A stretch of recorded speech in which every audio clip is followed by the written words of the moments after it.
Welcome back to the Culture Crusade. It is Japanese Appreciation, Cultural Appreciation Week. And Mike and I, we are showing up, sharing our appreciation of Japanese culture. Because that's my culture. A lot of fun things about it. Don't you think, Mike?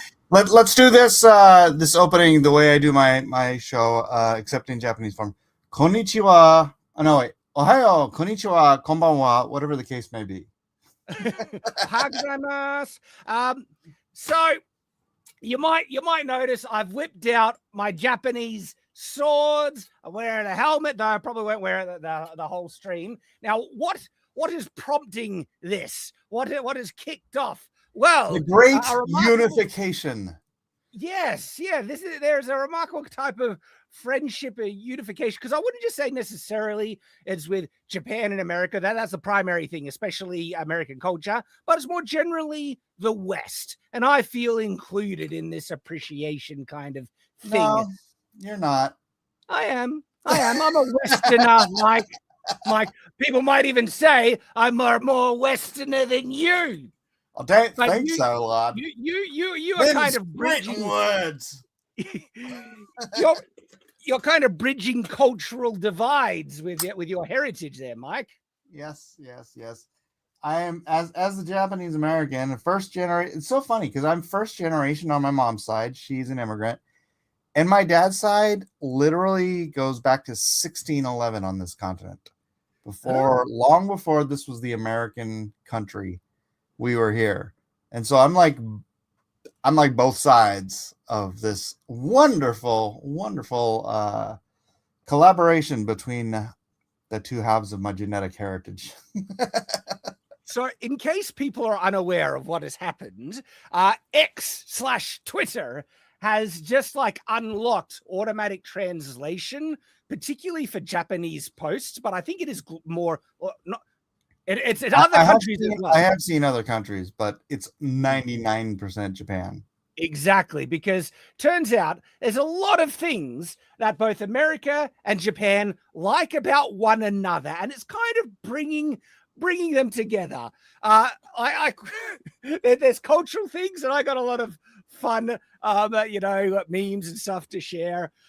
But there's also other things that's bringing people together. It's just so fantastic how conservative they are. Right? You have to keep in mind, this is a nation that by and large still believes in something called shame, right? You don't go out and do stupid as in disrespectful things that will bring shame to yourself or your family. And so I saw a post today about dear American, what is the deal with twerking? I'm like, that's for people that have no shame and have low morals or no class and no shame. I've never understood twerking. I see no appeal in the act at all. It looks very demeaning and degrading, honestly. I believe it's a way baboons attract their mates in the wild. Oh, something along those lines. I'm not even being. Hey, I got my grandson is black, so I can say whatever the hell I want. Oh, really? Well, yeah, my son-in-law and my grandson are black, so screw you if you think I'm racist. I raised my kids to not care about color, but I think baboons do twerk. that might be a fact. I would want to look it up, but I'm not saying it doesn't sound incorrect. So the other connection Mike raised is there is a very strong kind of conservative movement understanding in Japan, and Japan has their conservatives, and then they have their extreme. Well, because of this, there's a cultural difference. Laughing Cavaliers comment.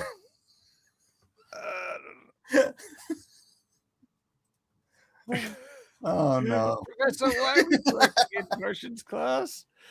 So the Black Snake memes have been hilarious and wild. Have you seen this one? No. This is muted, by the way. Yeah, I know, but Old Snape versus Black Snape. Who's gonna win? Who's gonna win? Yeah. I saw somebody post like this is like the remake nobody asked for, and I said that once. I saw this commercial at the movie theater. I'm like, this is the most. I didn't know Adam Driver was in this movie. Oh my god! Normally you do remakes because it's like the technology went out of style or the formatting was too old school or whatever. Harry Potter is still such a modern make and such a great series. If you care for that series, there was zero reason to remake this. Apart from money, and some of the fans were initially on board with it because they were saying we're going to adapt everything in the books. It's a TV series. We've got time to put in everything that was cut out, and so a lot of the fans are like, okay, I'm interested in that. And then they cast Black Snape, and it's like, oh, they care about the source material, guys. It's turning out to be quite a disaster, honestly. Like I got checked out when they first did this, right? And I'm like, well, that tells me everything I need to know about their approach to the show and where they're at and if I should support it or not. The only reason I will watch this now is as a reviewer. If I was a casual watcher, this thing dead to me. No interest. Don't need it. You got the originals. Yeah. But nowadays, you know what you could do is you could just take AI and fill in the blanks. AI will just replace Black Snape in the future. No, people do it. People will do it. And they'll do it with Adam Driver, as we saw in the other thing, like the person that should have been cast in the role. But this guy right here, he was obviously the best Snape. But they don't care about being true to the source material. They have their tick boxes that they have to fill. And that's the agenda, right? So screw this new Harry Potter remake. I don't care. And because there's the next level to this that really encapsulates why this is such a terrible decision is not just like that they race swap Snape. They haven't even attempted to make him be like, he doesn't have long, sallow hair. They didn't make him like frumpy. They didn't put him in a wizard robe. They gave him dreadlocks and like a zip up gangster style, outfit. And it's like, what are you doing? You're not even trying at this point. We got so sidetracked into this. I know. Thanks, Mike. But in other words, the Japanese would never remake Harry Potter like this. No, we'll come back to Japan-American alliance, but let me finish off the point is that it looks so bad. Like, no joke, that picture of Snape from the trailer looks so bad with the zipper, outfit and stuff. I thought it was like a meme. I didn't think it was real at first. I'm like, wow, someone's really leaning into the black culture. And then I found it was real. I'm like, no way. That's real. Man, they made him Blade. I was like, it's unbelievably bad. And again, it's not just necessarily the race swap. It's everything. They haven't tried at all to make him look like Snape in any way. Complete bonkers stupidity. And this Harry Potter remake is just dead to me. I do not give a crap about it. And you don't need it. But moving back to this Japan thing, what were we even talking about when you derailed us there, Mike? Hey, you're the one that brought it up. Don't blame me for derailing us. I was on a bullet train, man. You can't derail a bullet train. I can't even remember me bringing it up, but going back to the other connection that people are finding between America and Japan. Barbecue. Well, there's a lot of cultural things, and I got memes to share, but one of the things that goes a bit further is because there is such a different cultural, I guess, standards and tolerance levels. A lot of Japanese people don't have, let's call it a cultural filter in what they say in when they are critical of certain things. You mean what they don't have is a overly exposed group of SJWs that complain about everything they say. Yeah, well, they have them. They have their like left the activists. So no, did you see their No Kings rally? It was like 200 people. Wasn't many. The islands of Japan, the No Kings. So Yeah. When the Japanese see immigrants, people who come to their country misbehaving, they will criticize it in a very blunt way and identify the misbehavior with any type of ethnic kind of connection. That if they're not Japanese, they're going to say, why are these insert ethnic label acting like Monkeys. And then they will use other connections. Right. And yeah, I've seen them compare to monkeys and other things, and in translation it sounds really bad. Yeah. But I mean, I'm not gonna lie. I mean, I'm very familiar with Japanese culture. We're super racist, and it's funny. well, that's what's making so many people on Twitter laugh their heads off is the lack of filter and you should hear my mom. Oh my gosh. Oh my gosh. And so the memes that have been coming out, and look, this is not me endorsing any racism or anything like that. I'm laughing at the irony, the lack of filter. That's just like, wow, ooh, that's a bit too spicy there. And so, like, this one is like, never thought I'd post side by side with a Japanese from an American. The Japanese. What about side by side with a racist? I could do that. Did you see the meme where it's the two? It's Japan and America, and they're like at war. It's the little cartoons. They're like, we hate outsiders, like at each other. And then the next one is they're shaking hands. They're going, we hate outsiders. Find it if you can. I've missed so many. I don't know. It's too much to find. It's less. Yeah. Hey, and we have John in the chat. Unfortunately, can't join us today. He had work commitments. Perfectly understandable. We'll miss you, John. See you next week, hopefully. And so, yeah, obviously, I haven't bookmarked a lot of the racist kind of tweets and stuff. Look, man, somebody posted a video of like someone going around and asking black people what they thought about white people from the 1990s. And all the black people, no problem with white people. I love white people. It's like, you do that video today, you do that walk around the street today, and you're going to get at least 50% of these guys go, oh, white people are the devil. And this is all Barack Obama's fault. But I grew up in the 80s and the 90s. Dude, Blazing Saddles freaking just broke the whole... Oh, yeah. Broke the racism wheel because it made racism a joke. It made people who are racism just look stupid and made it funny. Exactly. And like, I grew up in California. It's like black, white, brown, yellow, red. It didn't matter. Everybody was here and nobody was freaking racist. It's like, well, that's the thing. Like when you could joke about it and not even like think about it much, right? Yeah. It's like you've defeated racism then. And of course we had heaps of shows with black people on, and I never thought in my head that's a black character or that's a white character. Like Cisco in Deep Space Nine, I never thought of him as the black captain. I grew up with Good Times, with What's Happening, with the freaking Cosby Show, with Fat Albert. There were so many good, positive, just black ensemble shows, and they were popular with everybody. You couldn't make a show like that and it'd be popular with a racist country when you only have 13% black population. They were hugely popular freaking shows, and everybody watched them. And the Jeffersons, thank you. The Jeffersons was the best because it was like super racist and hilarious all at the same time.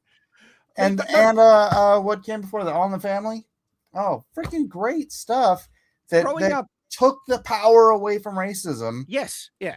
And then Barack Obama came back and screwed it all up. Well, they wanted to racialize everything so they could promote, DEI policies. And basically, like a lot of politicians say, racism is a big problem on my platform. I'm going to fix racism. Vote for me. And then to get them to do that, they had to racialize everything so people could see race in everything and think it's all racist when it wasn't. Right. And I grew up not even having race on my radar. And I had friends in primary school that were Filipino, Samoan, stuff like that. And their race didn't exist to me. They were just mates. They were Aussies, right? Race was not a thing. And like I said, I never thought of Cisco as a black captain, just as a captain. Okay, this wasn't a big thing because we had nearly defeated it. And then they have racialized everything to politicize it and to try and get political power. And so now we have media like the Magical Society it's Marxism, right? They're trying to pit us against each other. We're growing up. I mean, I'm older than you, but yeah, growing up 70s, 80s, 90s, it was like, look, in the 70s, it was a thing. We were just coming out of the 60s, and it was like biracial couples. Obviously, I was part of one, as I'm half Japanese, but biracial couples were kind of a newer thing. But it's like you didn't get the kind of what you had from media was people like making fun of all that kind of stuff. And when they took it in a serious tone, it was like, hey man, there's nothing wrong with what's happening here. And it was like just this great time of just nothing. Everybody, it was funny. It was freaking funny. And it's, and in Japan, it's still funny. So, well, there's that, because I want to talk about like the actual cultural context of Japan a bit, but finishing off this idea about growing up in the 80s and 90s and how much we had moved past it. It really seemed like that. And now we have, like I said, there's the Magical Society. Sorry, no, the American Society of Magical Negroes or something like that, where everything has to be construed as being racist when it wasn't. And they would say, and then any type of, now I'm not saying that there wasn't the occasional actual racist person. Sure, in the 80s and 90s. Get rid of all of them. Of course. But that goes both ways. You think there weren't black people back then that hated white people? Racism is a thing generally, but in the 80s and 90s, it was such a tiny minority. Now, in the modern day, what they want to do, the politicians and race grifters want to actually point out those tiny minority and then conflate it and try and say that represents the majority. Look at how horribly racist everyone is when they have these cherry-picked examples. Everyone on the left used to just freaking love George Carlin and think he was like the sage, right? Like he's the seer of liberal thought. And George Carlin would drop he'd drop every racial epithet, and he'd talk about how he would call Richard Pryor the N-word, right? And he said, you know why it's not racist? Because I love Richard, and Richard loves me, and he knows there's not a racist bone in my body. Words aren't racist. People are racist. And if you're using a word because you hate somebody, it's different than if you're using the same word, but you use it because you love somebody. Exactly. But that context is completely gone. Like the amount of power people have invested into words in the modern day is ridiculous and scary. And people outside of our culture would look at it and think we are retarded. Like it's just I could say a word out of context, not calling anyone this word. I could just say a word and people would call me a horrible racist for merely uttering it. And I could even say the word in the context of saying, this is a bad word. You shouldn't say this word because it's a bad word. And if I said that word in that description, I would be called a racist unironically. Yeah, I remember a story of a professor like using the word about how you're not supposed to use this word, and it was like in a book, in something he'd written or something. He got fired. It's ridiculous. Like, how retarded is that? Like, it's completely void of context, and they've invested so much like offensive weight to just a word, which is bonkers. Now, I've actually studied the evolution of swearing from a medieval context because literally the three words we use to identify swearing in the English language, which are swearing, profanity, and cursing. Swearing, profanity, and cursing are three synonymous words we use in the modern day to identify just general swearing, but they come from three distinct different types of offensive language in the medieval period. And when you look at the context of why they were offensive, it's actually much smarter in the past of how they used it because it required context to be offensive. And in the medieval period, they would have crass words that were kind of a bit rude, but they weren't considered like offensive swearing, and it was using common language far more often, like the C word, see you next Tuesday, right? You can actually find that in old medieval, like close to medieval texts. Yeah, and it is just vernacular in certain countries. Yep. Just it's like calling somebody a mate. Like, well, I think it still was colorful. Like you can find English streets literally in their name. Or one was where women on this street got sexually assaulted, and so they called it Grope C Word Lane. I'm not kidding, right? And they would have other words, right? But that wasn't what was offensive. What was offensive was if you swore in vain. So to swear is to swear an oath. And if you swear upon God or something sacred or important that you will do something, or someone is something, right? And you like, I swear you're a this, right? You're making an oath. And that's actually you committing to something, saying, no, I'm serious. I'm not lying. I'm not playing around.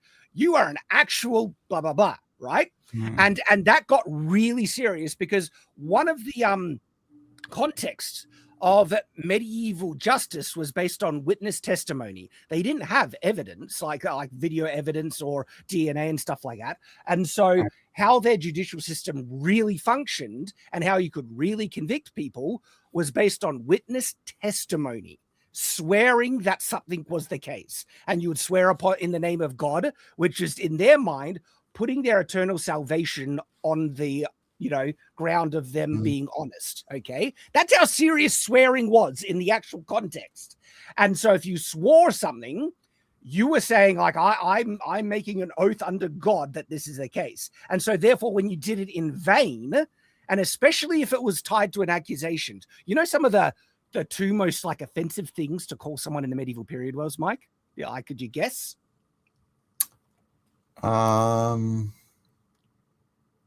Wasn't like, just calling them an S-head. I'm just trying to think of something funny. Right.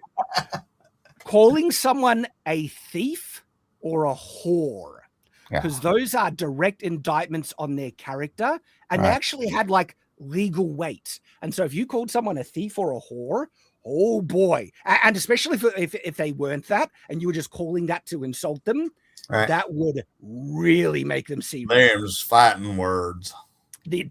Those were grounds to like fight a duel on, because you are making a pronunciation upon someone that actually had some measure of legal weight if you were to make an oath on it in a court proceeding. And so that would really piss people off. And because you have to be kind of a scumbag to be a thief. You really would. Or I'm going through like a lot of the Alexander Dumas books. I did Count of Monte Cristo. I'm reading through the third D'Artagnan book now. And it's just crazy because what like their concept of honesty and like, swear to this thing is like, sir, I'm a gentleman. What I say is truth. Right. It's like that kind. It's very much, we may have lost that in the West, but that's Japan right now. And somebody was mentioning the point, they don't even lock their phones down in the Apple store because I couldn't conceive of someone coming in and stealing something. We have gone so astray morally in the West. And it's so interesting when you do compare other cultures like Japan, and now we're talking about the historical context, right? Again, because their legal system was based on witness testimony and bearing witness and swearing that something was the case. And so, yes, this person did steal from me. Yes, I saw them beating their wife, or yes, they committed this crime. And if enough people swore to it, that then the jury would go in the verdict, because that's what it was so much founded on, which made swearing really, really, really important. Yeah, we got to request in the chat, stick to swearing. Guys, I'm Mike Miller. I'm the guy that drew these books and Injustice and all kinds of stuff. So that's who I am. I see those books behind Shad's head. Those are me too. Shadow the Conqueror. And so, for those who don't know, and I have my own channel, Mike S. Miller Art. Mike gets around. He's worked with George R. R. Martin on the Hedge Knight, which is Night of the Seven Kingdoms. Before the HBO show. So it's been 23 years I've worked with that guy. Yeah. Yeah. So just to finish off the kind of discussion where people have lost the context of what offense really is. So we've got swearing, profanity. That was being profane on things that were sacred, like taking the Lord's name in vain, all right? As well as speaking about sacred things in an offensive way out of the sacred context. That was literally offensive because they're tied to people's religious beliefs. So you could really see why it's actually offensive. And if you want to think like to internalize it, think about something that you find personally sacred. Is it your wife, your mother, your religion, like something that is really, really special? And then imagine someone pissing on it, okay? That is profanity. That is being very profane, right? That is doing something really offensive to something sacred, okay? And so that's the original meaning of what a profanity was. And then, of course, last, cursing. There's to one say, more, you know. What? Vulgarity. Yeah, vulgarity isn't the kind of the same as swearing. It's just being really rude and crass. Right. We're talking about words. You said there's only three. I mean, in terms of offensive language. That's what the Bible says. Let no vulgar or profane thing utter. Yeah, I think it's tied and connected.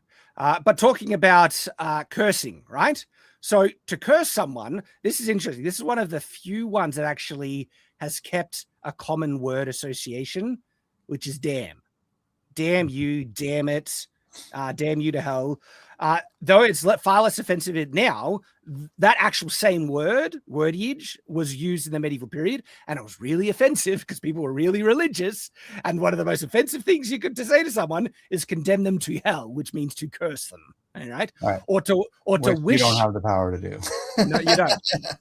Wishing ill upon someone. And by the way, people were more superstitious in the time, and so they believe that people might be able to invoke some power against them, witchcraft or God, right, to curse them. And so if someone said, I jump off a bridge, go die, or something like that, that was considered a curse in the period and would be very, very offensive. And then you have the general damn you, you dare, or damn it, or I can so is asking God to damn them.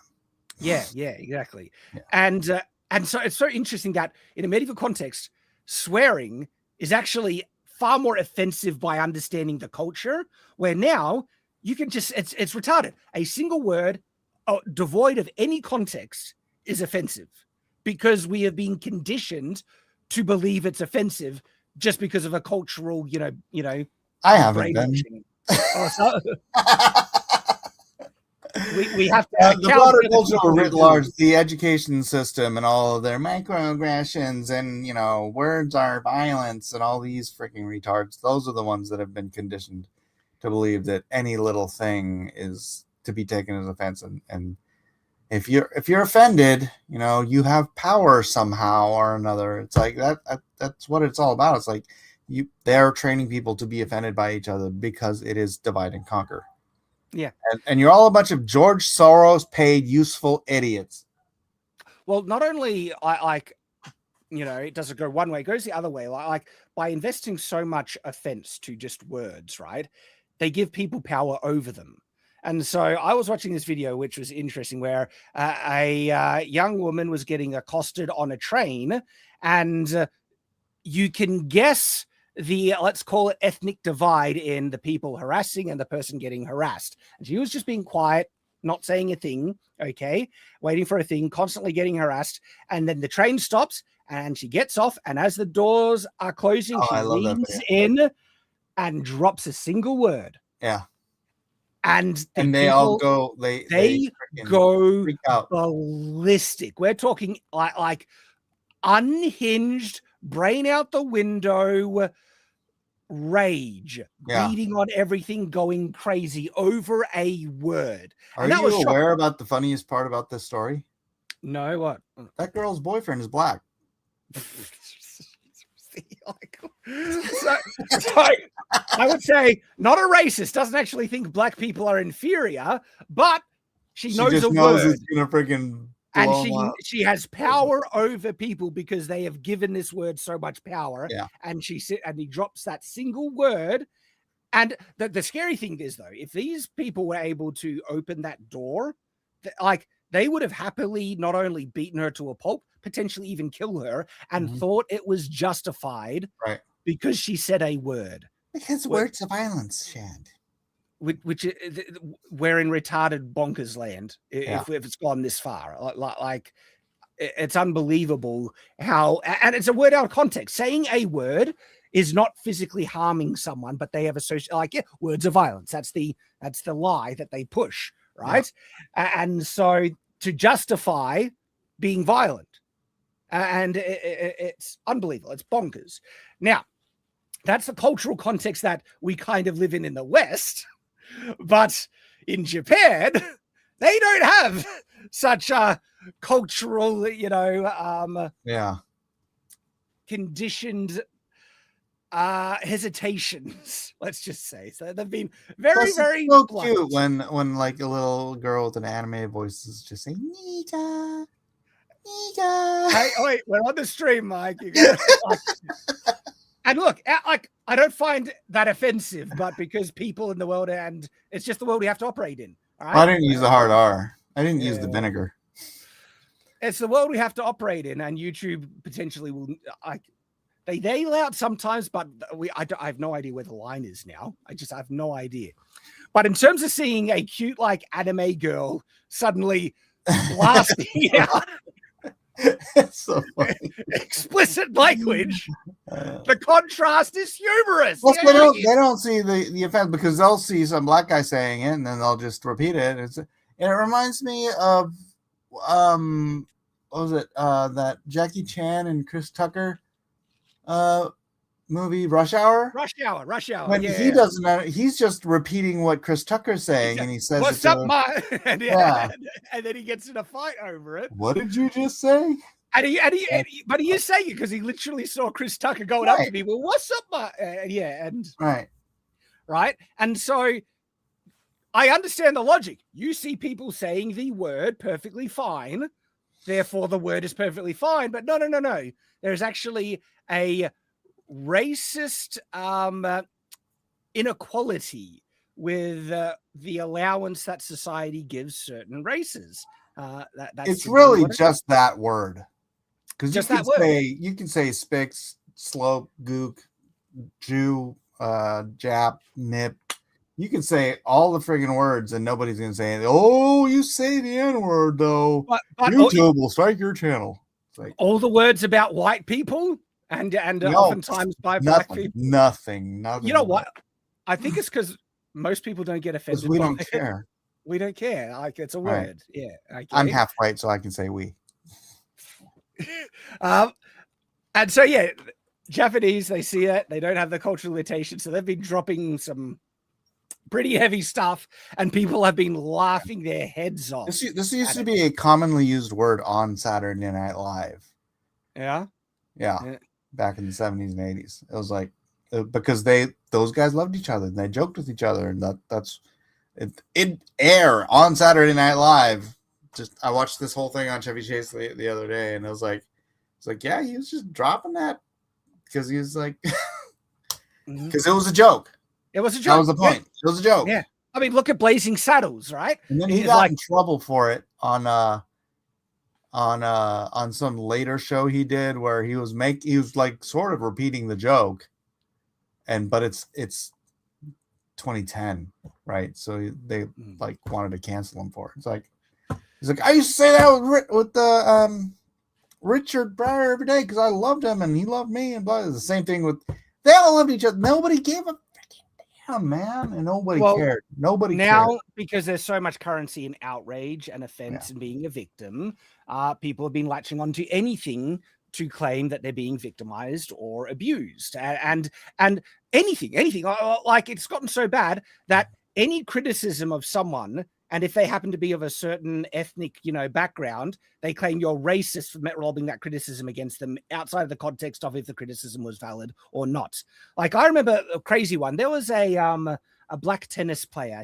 What's her name? She was pretty famous. Serena Williams. Might be her. Where the judge, I don't know, ruled against her or something. Okay? It's like the black female tennis player.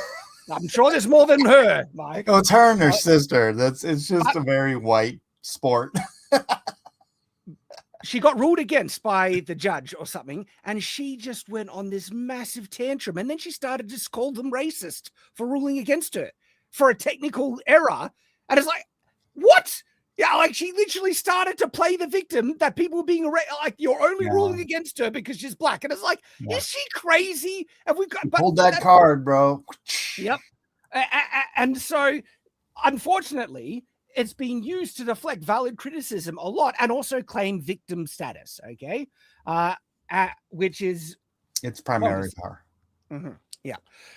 All right. So again, Japan they don't have that.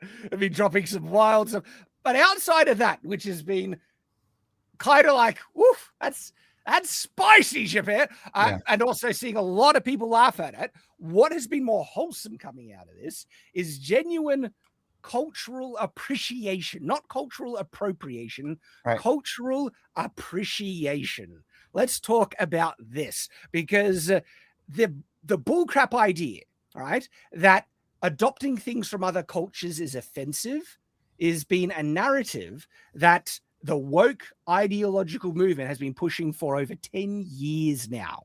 Only the white people. If the white people do it, that's right. That's the white people doing it, yeah. But if and white people have often, people have like, oh, but you're using, you know, this thing that was invented by medieval or Europeans in the past, something like that. Stop using it. They conveniently ignore that. But not only that, the counter thing that they've tried to claim to try and avoid the accusation of them appropriate other people's culture is that they say white people have no culture. Have you heard that narrative being pushed a lot? Yeah, it's been a common thing. They try and say white people have no culture, we have a culture, but therefore the logical through line then is anything that I see. What? Blacks don't have a culture in America. You think it's just American culture? Yeah. They say they say their culture is they adopt African kind of things. No. I've seen African Americans. There's a particular culture. I wouldn't call it white culture, but there's regions have cultures, right? Yeah. Texas, in some cases, the broader South, the broader North has a different culture, right? Europe has a culture for every country.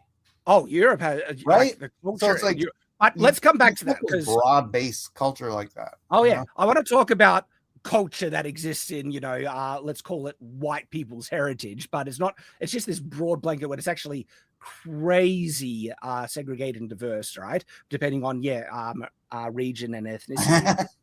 but what people try to do, thank you, what people try and do is say, oh, because white people have no culture, that means I can't be accused of cultural appropriation. But if I see any white person using anything for any culture, Asian culture, African culture, and literally they've seen white people with dreadlocks and they have like, how dare you be wearing dreadlocks here? And they try to cut their hair. This literally has happened, right?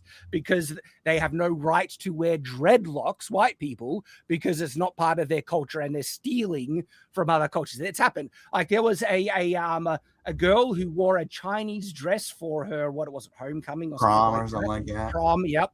And the internet went berserk because how dare she wear someone else? Like the insanity of this bullcrap has been really extreme in the recent past. Culture appropriation. But again, remember, they try and say white people have no culture, so the other cultures therefore can't appropriate it, which is utter bullcrap nonsense. Like I'm a medievalist, right? So I love European culture and history. And as I've dived into it, it is so diverse. Like medieval French culture is very different to medieval country. English. There has a different culture.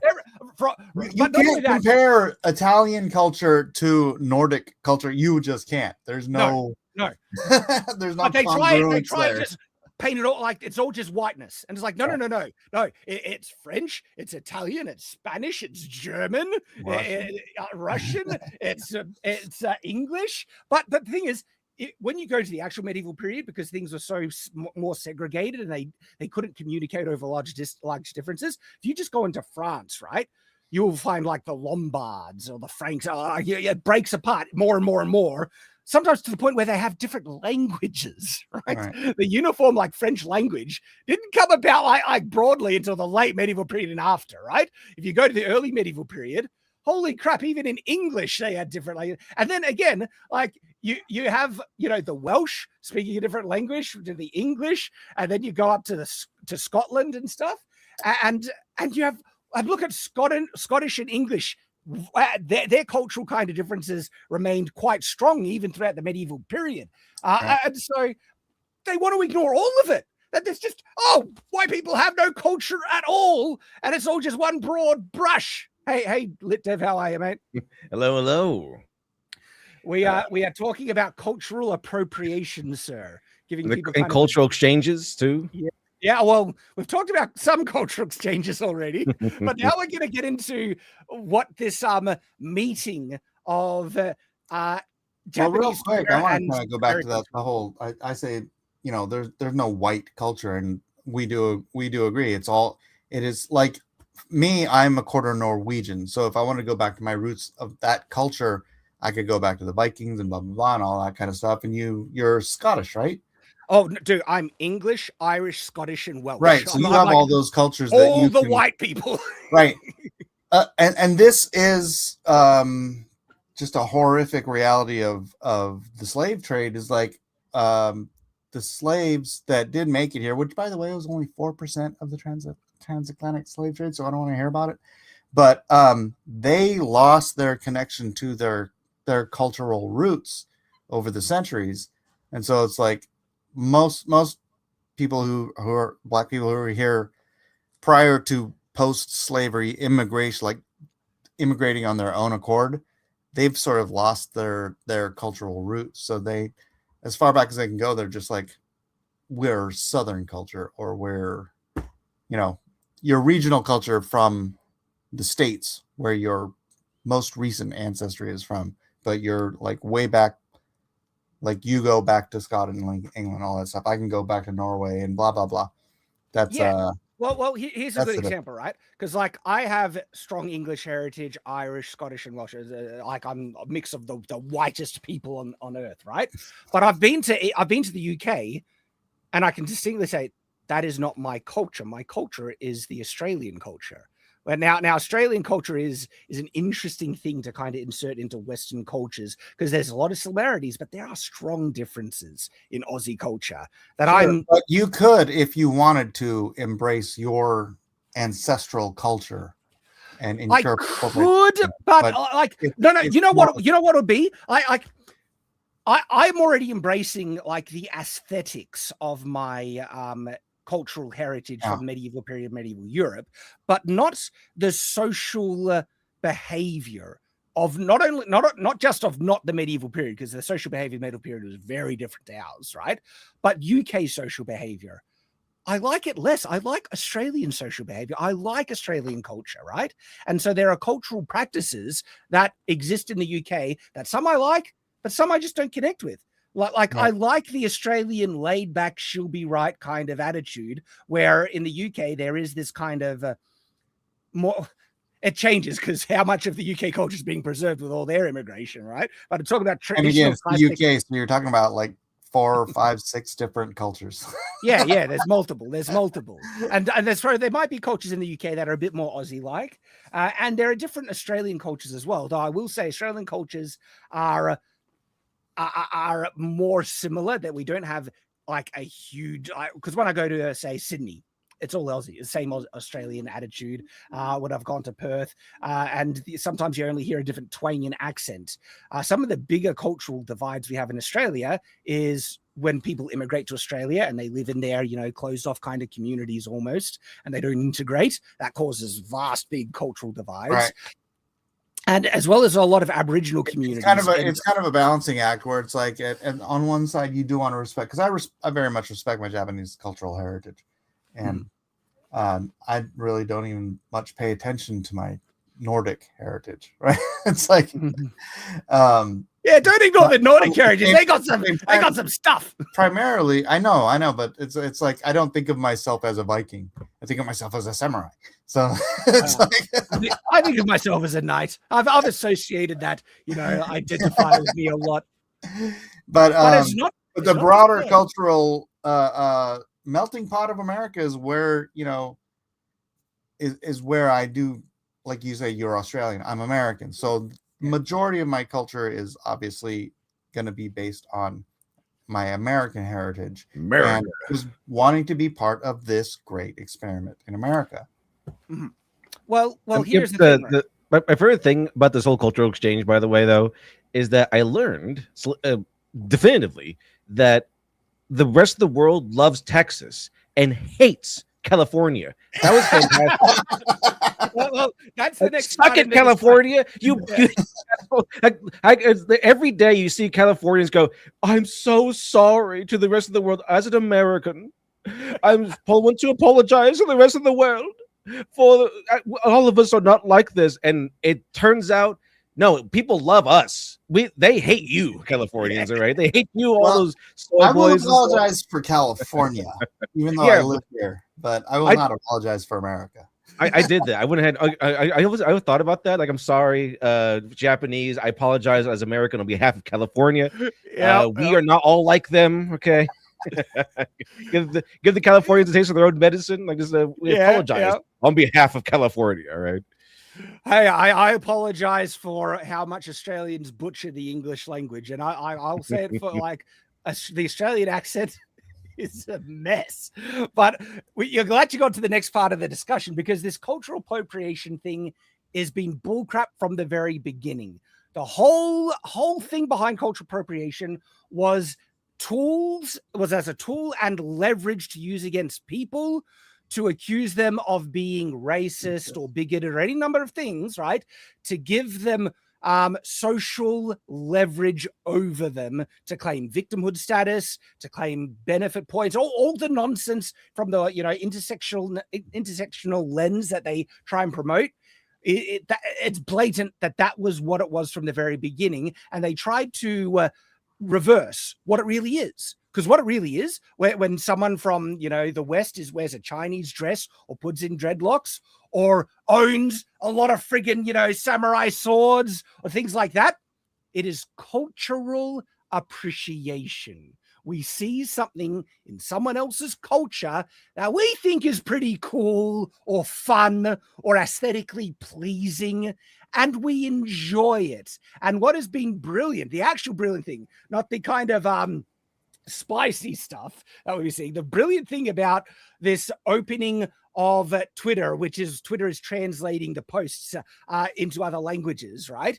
Is that what a lot of people in the West have seen is a huge amount of cultural appreciation the Japanese have for American culture, specifically Western culture. And it is hilarious. It is fun. I saw some there's all these cowboys and they love barbecue. They love dressing up like cowboys, gunslingers and stuff.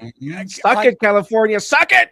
And this is like the Japanese version of weeboos. So a weeboo is a Western person getting into Japanese culture. And so me liking anime, getting all the katanas, I wouldn't really be called a full weeboo because I don't wear the outfits. I don't have all the posters and stuff like that. I'm not drowning in it. But there are many things about Japanese culture I love. I think it's awesome. And I'll talk about katanas. It is awesome.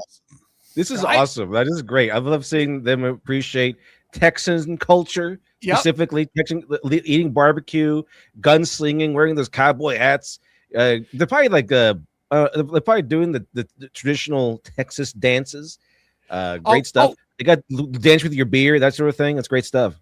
Oh, let me share this one. This one is the phrase. It's like copying someone is the highest form of appreciation. What's the phrase? Yeah. I know what you're referring to. I can't think of the word. Imitation. Imitation is the greatest form of flattery. Yes, yeah, that is it. Imitation is the greatest form of flattery. Like, absolutely. So listen to this, right? Like, pure cultural appreciation here. I'll probably get pinged. You'll recognize what this song is. Let me. It's not. Country Road. The Japanese love Country Road. They love that song. Yeah, I can't remember which anime it was in, but it was in one of the Studio Ghibli animes. And I think that's where they all fell in love with. I feel like it's either like Kiki's Delivery Service or it's what's it called? Whisper of the Heart or something like that. Oh, It has a cat thing in there, and they have a sequel called The Cat Returns. The Cat Returns is a sequel to it, I think. Oh, okay. But the one I'm thinking of, it actually is the meme. It's the meme where like the girl's writing on her homework or whatever, and I think it became a music video or something like that. Like it's the Lo-Fi Girl. I think it's the Lo-Fi Girl one. But I think it's from the Whispers of the Heart. I'm pretty sure that's where the Country Road comes from. But it does have a sequel called The Cat Returns, which is also very interesting. Mm-hmm. But I want to get to the chorus. I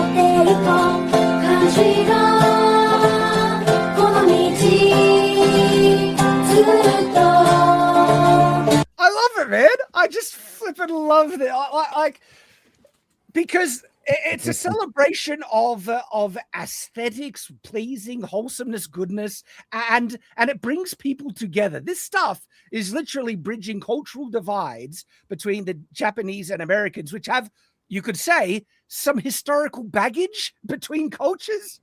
I saw some Japanese people on Twitter were like, I thought Americans looked down on us, but they love us, it turns out. And everyone's like, yeah, we do. Yes. Can we get Trump? Can we get rid of all the ungrateful Mexicans and then bring in the Japanese? The Japanese still held onto the guilt of starting World War II with us. Well, you know that recent joke, the joke Trump made recently, like people tried to attack him for. A lot of Japanese were saying they were grateful for it because being able to joke about something means you've moved beyond it. It's not offensive. It's not this thing that you avoid that you think is bad. Trump dropping a World War II, cracking a joke about it. Yeah, you tell me about the Pearl Harbor stuff. Dropping the Pearl Harbor joke.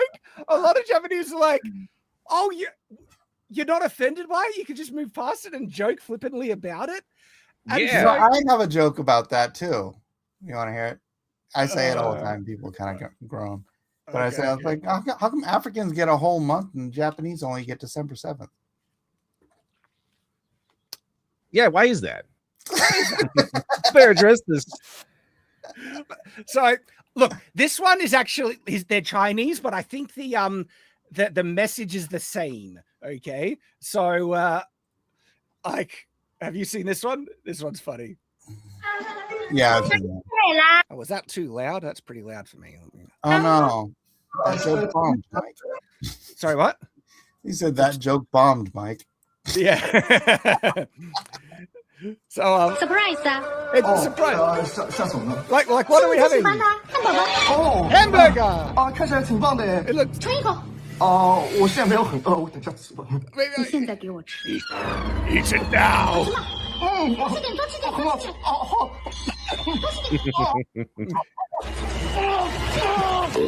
Damn, that's a good cheeseburger. He's American.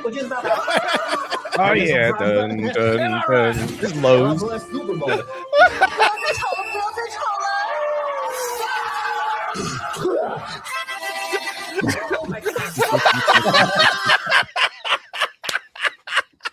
That's perfect. Jack is perfect, spot on. we should get the politicians to wear those. Our politicians should wear those jackets so we know who's buying them. I think perfect. Oh my gosh! I think the Texan politicians should start wearing cowboy hats to Congress and boots. Done. Mike, you should. Unless you're a Democrat, and then you don't get to wear. Well, it looks like a lot of Japanese like America more than many Americans these days. Yeah, they got like this cool like new flag. It looked pretty awesome. Like I've been seeing, things like I've been posting some of the variations on this a lot. Yeah. But Mike shared this one. This one's pretty funny. It's like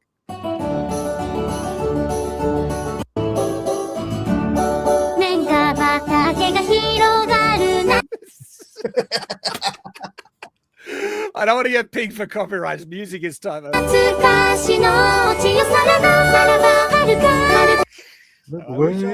that's the American song that you're not supposed to sing. Right. hang on. Is it? I don't know. Old school. That was the South Dixie. South's battle anthem. Oh, I just thought that was a classic American folk song. Hooray! That's the Southern song. Is that the southern? See, I'm like Japanese. There are certain cultural things that I have no idea. This is the Confederacy. That's what the Three Stooges joined the Confederacy, and they sing that song in their skits. I think the Three Stooges always joined the Confederacy, and the northern guys are always the bad guys. So, do Americans like this? Is actually from Japan. This is a translation from Japan.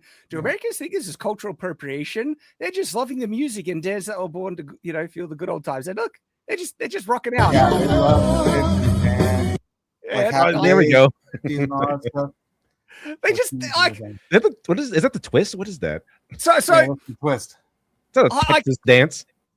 Appreciation for Western/American culture is pretty prominent in Japan. Right.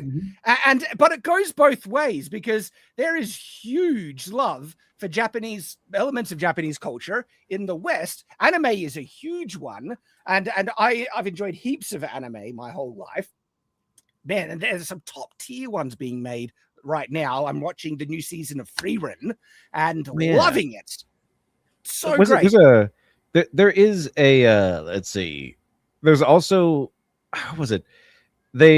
I forgot. I remember now. There was the award-winning game Ghost of Tsushima that was made by an American team and that the Japanese loved, but the lefties did not. Like, how dare you do that? It was I played that game recently, Ghost of Tsushima. Fantastic game. Really, really well done. It's clearly done by an American team because it's very romanticized about Japanese culture, but it's really good. Like, it's a really, really good game. In fact, it's so good that I can't wait for the sequel, even though it's probably gonna be woke or whatever. But it was like that one's good, so that it gave me enough goodwill to try out the sequel when it does come out, but only when it comes out for PC, because I am a PC master race. I'm not gonna lower myself to a console. All right, based. But like for me, man, people have often assumed that I don't like the katana. No. I've pushed back against misconceptions and the overinflated kind of push that the katana has been put to.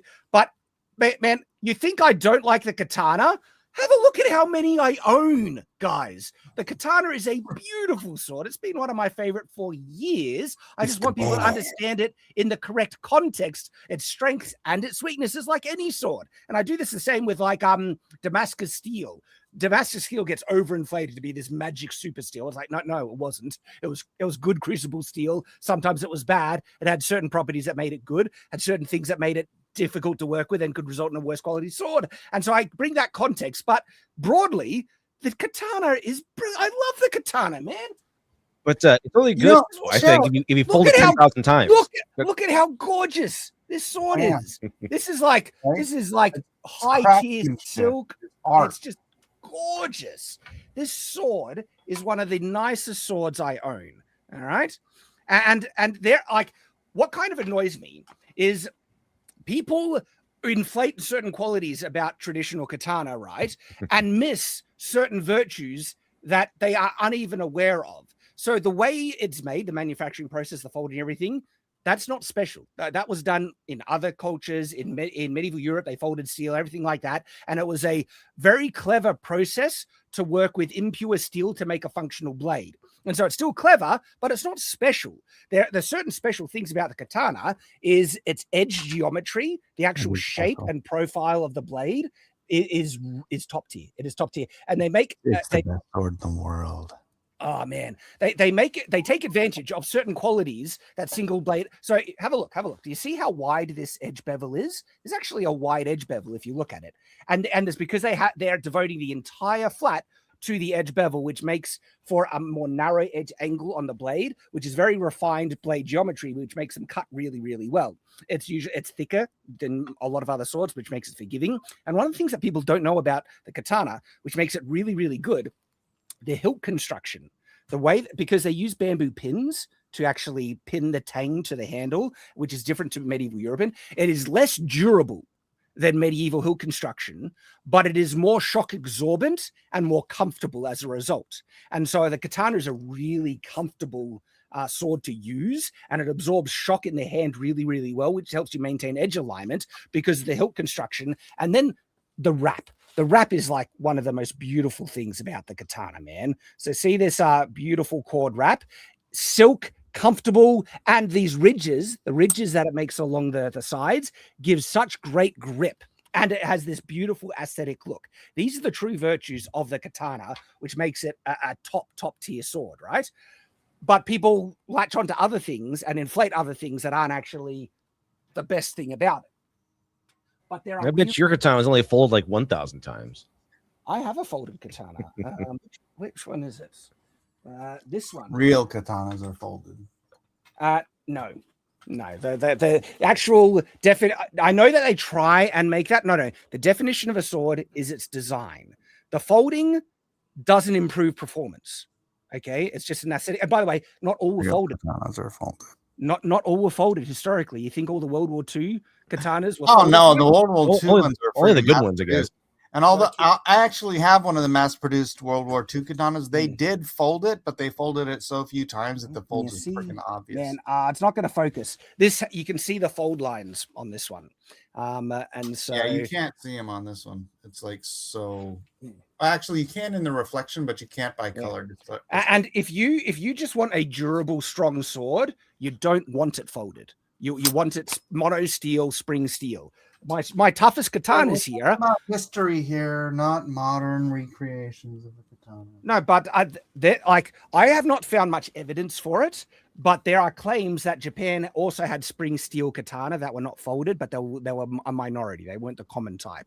But the reference point is mono spring steel is simply stronger, more when quenched right is simply stronger and more durable than folded steel. Folded steel is necessary. But a good katana is quenched in the body of several slaves. Oh, really?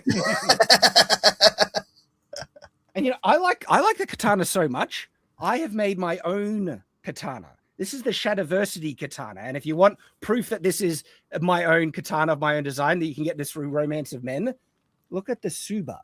It's a little like Kuseg's sword. It does a bit actually, but the Shadiversity logo, Suba. This and it also has, if you want, you can add these, things to the side. And this is actually a big katana. This is technically an O katana. Oh, and I'll shrink myself back down. And so I like the katana so much, I've made my own version that you can buy through Romance of Men. The Shadiversity katana. Actually, it's really good. It's spring steel. It's tough. There's more. I got heaps. So cultural appreciation. The katana is a gorgeous, beautiful sword. Cuts really well when it's made right. And it's not better than any other sword. It's not the best sword in the world. There are other swords that can cut as well with it, but I can appreciate its virtues while also acknowledging some of the flaws. I don't like that the Suba on a lot of modern katanas are small. And yes, I know battlefield katanas of the period usually had a bigger Suba, but we've tested those bigger Subas even against crossguards, and crossguards just are more protective. And I like having two edges for reverse edge cuts, which gives more versatility. But if you want like a solid cutter that is forgiving in the cut, easier cut with, and is gorgeous and beautiful, the katana is just one of the best swords, top tier, right? It is great. And so that's one of my kind of points. None. No, not bar none. But that's one of the points of this hill. No, it's one of the points of cultural appreciation, though, right? And then we can talk about anime, right? And it's interesting how much like Japanese culture is in anime, but then they also there are elements of anime that are universal, especially when they get into like just heroism and just plain virtue. Like they really can understand that brilliantly. And so, man, My Hero Academia, top tier. I love it.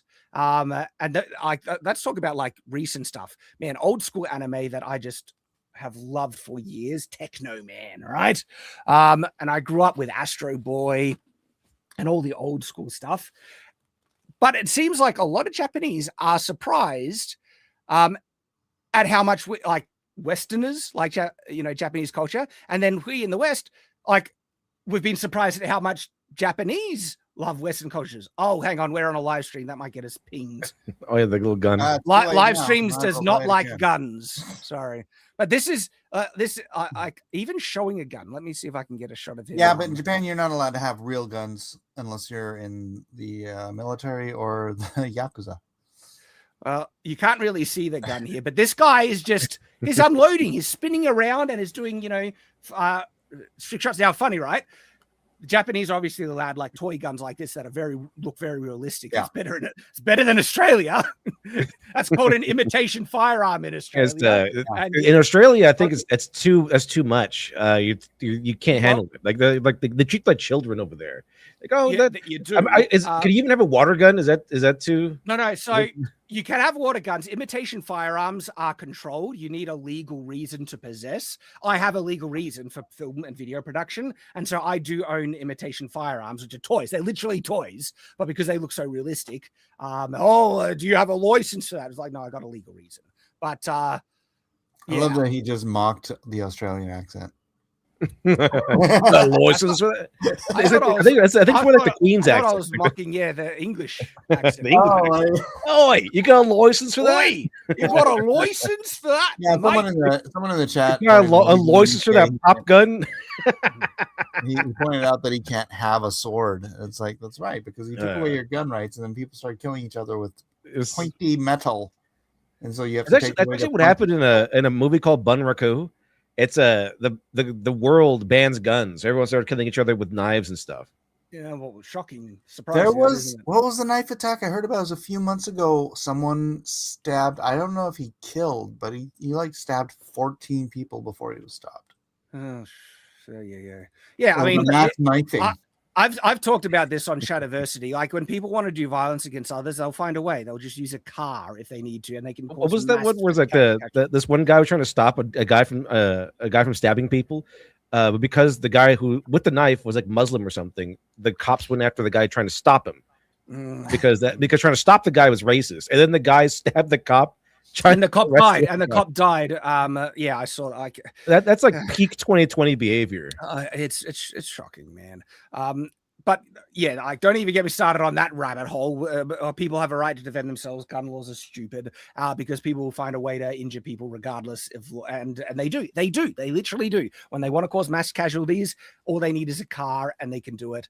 But that's a whole nother bag of fish. Like rounding off on the cultural appreciation thing.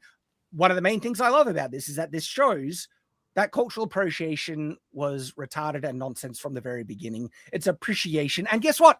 People, when they don't have a political axe to grind or some subversive ideological agenda to benefit from victimhood culture or nonsense like that, people from each other culture love it. When I see Japanese loving American culture and even Western culture, stuff like that, I love it. I think that's a compliment to them. And the Japanese react the same way. When they see me with all my katanas and loving anime and everything, they appreciate that. And they think, oh, I like that you can see value and virtue in the things that I see value and virtue in, that I have a stronger, cultural heritage too. And it brings people together. That is great. Yeah, it is just that left-wing Marxist that I have to be offended on your behalf so I can be the savior of your people. Like you saw that video of that one guy that like dressed up with a sombrero and the poncho, right? And he went around to all these college students and he's like, "Does this outfit upset you?" And they're like, "Are you Mexican?" He's like, "No." Then yeah, you shouldn't be wearing that. He did it to all these people, and then he went to a bunch of Mexicans, and they're like, "What do you think about my outfit?" "Oh, I love it. It looks awesome." Yes. That's the truth. That's the truth. And that is the truth that the left have been trying to lie and destroy.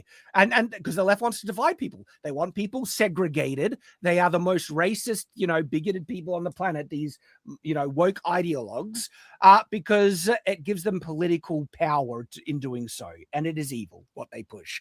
But I love to see that the world is kind of waking up in small aspects here and there. And this was just one of them, where it's like cultural appropriation is bullcrap. It is cultural appreciation, and people from both cultures love it.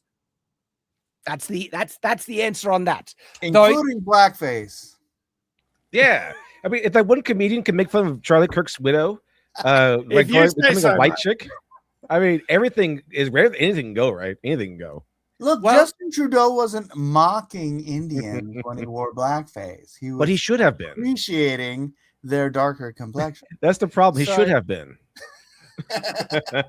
While we are on the Japanese American cross-cultural exchange, other things have come up, and this crossed my timeline, which is a woke woman criticizing Japan mainly for their being more conservative and not liking immigration, and they're like, and Oh yeah, they won't. There's a thing, they won't allow Muslims to bury their dead in Japan.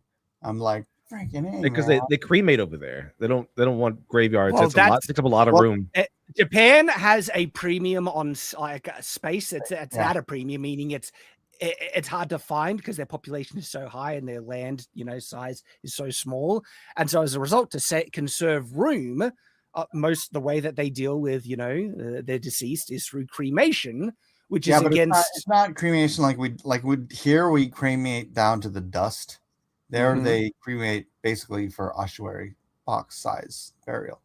Okay, so like tiny down to the bone. They cremate down to the bone. Oh, and then they how big is the box then? Like, I don't know. Old school ossuary boxes are like 1.5 feet by okay, the length of a femur, and but much smaller than a coffin. Yeah, my mom, when we cremated my dad, my mom was like, I brought the little box home. She's like, what is that? She's like, she wasn't expecting like an ashtray's worth of my dad. Okay. Well, that is against certain religions, Muslim religion as well, and so that can cause some clashes. But what Japan kind of has been doing is like, no, this is how we do it here. If you don't like it, leave. and that part, I'm like, protect your culture, and like, people coming to a country don't have a right to demand that country change to appease them. No. If you come to a country, and I say this, if I go to other countries, you respect those countries' beliefs and practices. Okay, you're the foreigner. You don't have a right to it, and you don't have a right to demand them to change. And so, but it goes both ways. I expect people coming to Australia to respect Australian culture. Okay, and I'll say that to Japanese and other people as well. And that's the standard that should be held, because that's the general respect, and it also identifies that the culture of a country is tied. Okay, that country belongs to them. And so when I see people demanding that a country must change to appease people coming to it, I'm like, why? What right do you have to say that? Right? Don't they have a country that accepts their culture and practices them that they could go to if they like? Why would they go to a country and want to change, right, if they're coming to that country? Because they're invaders, Shad. I mean, they're not coming to assimilate, they're coming to invade and take over. That's the whole Muslim mentality. I really miss, because I grew up, I grew up my formative young years in the 80s, and I was like, back then we used to teach that this was a melting pot, and somewhere along the line after that, they started teaching America like was a salad or something, where people come here and they remain in their own little pockets. And I'm like, what happened to the melting pot? The melting pot was great. Everybody becomes American. And now it's like, somehow or another, they snuck it in through the educational system, that it's okay for everybody to just have their own little enclaves. You go have Dearborn, Michigan until you have enough population to wage war against your neighbors, and then everybody is like so annoying. Having a multicultural society, and that's what people usually define a melting pot, right? And they have different definitions, but people on the woke ideological side would try and say, a melting pot is bringing in every culture and then trying to cram those cultures to work together and no one assimilating at all, and saying if you demand assimilation, you're a bigot, right? That's why you can't have like full tilt, full speed immigration. You have to allow people time to integrate. Yes, that's very important, because if you don't, it just causes massive conflict. Okay. Right. And so there was another part to the idea of what a multicultural society is, and it's this false idea. Like, people look at Australia and think Australia is very multicultural because we have a lot of ethnic backgrounds and stuff like that in Australia, even before immigration went bonkers. Okay. That doesn't mean multicultural. All right. That's multi-ethnic in a single culture, where they adapt and integrate to the Australian culture of many different heritages. Okay. And that's how it should be. And so people misidentify what multiculturalism is. Right. Old school multiculturalism was just having multiple ethnicities of a single culture that they adopted to. But then they say, oh, we've always been multicultural in the sense that you must have vastly different cultures living in the same society. And that doesn't work. Like, especially when they're literally antithetical to each other and they have complete opposite moral standards, like age of consent or just consent flat as a concept. I don't know if you guys noticed, but Shad's literally just talking about Islam. Not just Islam. There are other issues, cultural issues that are outside of. Well, look, Islam. I would happily swap out 1 million leftist freaking retards that are American for 1 million Nigerian Christians that are being persecuted and murdered in Nigeria. Yeah. I would happily do that because they would be culturally more closer aligned with the Christian base of this country than the freaking socialist Marxists that are, and that's the key with Stalin over there. It's about culture and it's not about race. Right. It's about culture, not race. And if you can have people from any race, if they are close to you in culture, they can integrate very easily. And guess what? Do you reckon the Japanese have trouble integrating in Western societies? Far less than other cultures, because there's a lot of cultural similarity and connection that, especially from conservative values, right, that they can slot in much easier.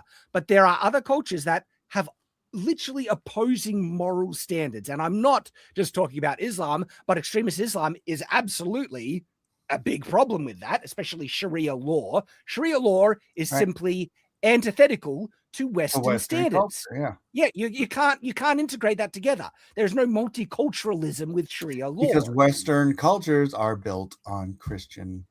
They're built on Christian values, and so that idea of multiculturalism is nonsense. Never existed. But the woke left will look back and say, oh, because we have many different takeout, cultural takeout options, that's the no, that's not multiculturalism. That's just cultural appreciation saying, I like that flavor. Let's have that flavor here. That's actually not integrating full cultural norms into a society. But they think that it's like, oh, if we get rid of multiculturalism, we won't have Chinese takeout. Are you retarded? It's like they don't even understand what the word is. Now, there is this. Now I'll get to this video where it's this type of thing where someone is demanding Japanese culture change to appease their political alignment, basically. And so this lady here, now it's interesting that they call her a foreigner. She's half Japanese, but this is the thing. I think the Japanese, they're willing to embrace people that are half their, ethnicity if they adopt Japanese culture. But if they reject and fight against Japanese culture, then they'll call them a foreigner, because it's like you're not really being Japanese then in that sense. But this is a pretty extreme leftist just taking a dump on Japan. I'm sorry, this needs to be said, but when you see those videos talking about how Japanese people are so polite, they're so nice, that's propaganda. In order to survive on this godforsaken island. So she's calling Japan a godforsaken island. It's like, Get out, bitch. Yep. and Japanese politeness is actually an interesting topic. Okay. It's not propaganda. They are extremely outwardly polite. Okay. But it's not to say that always is reflecting what they actually think, because they're too polite to say what they actually think in public. The women. The women are super polite. One of the more interesting things about Japanese culture, and this is a prominent cultural practice, is that most Japanese people do not say publicly what they're actually thinking, and they will revert to the polite kind of answer. And this is one of the things I actually appreciated and liked about The Last Samurai, the film The Last Samurai. There's a line in it from this Englishman where he says, "I have the unfortunate tendency to always say what I think. Always tell the truth in a culture where no one ever says what they mean," or something like that. And okay, it very accurately translates other people's lies. That's what he then. Yes, yeah. That's actually an accurate quote. So how do I know this? My brother-in-law, he was an LDS missionary for 2 years, and then later on he lived in Japan for several years teaching English with my sister. So it's my brother-in-law, and so I traveled over there and stayed with them for several months in Japan. Loved it, by the way.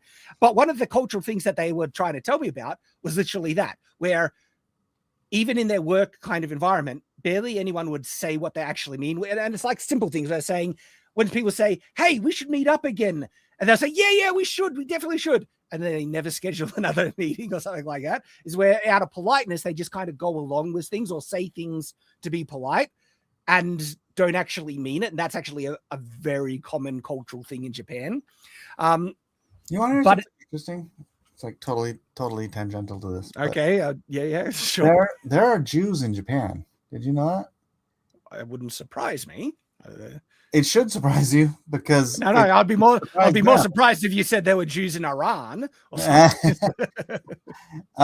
there was a lady, a Jewish lady, went to Japan, and she was like just on the train there, and she was driving by, and she would notice once in a while a little Magen David, a little Star of David.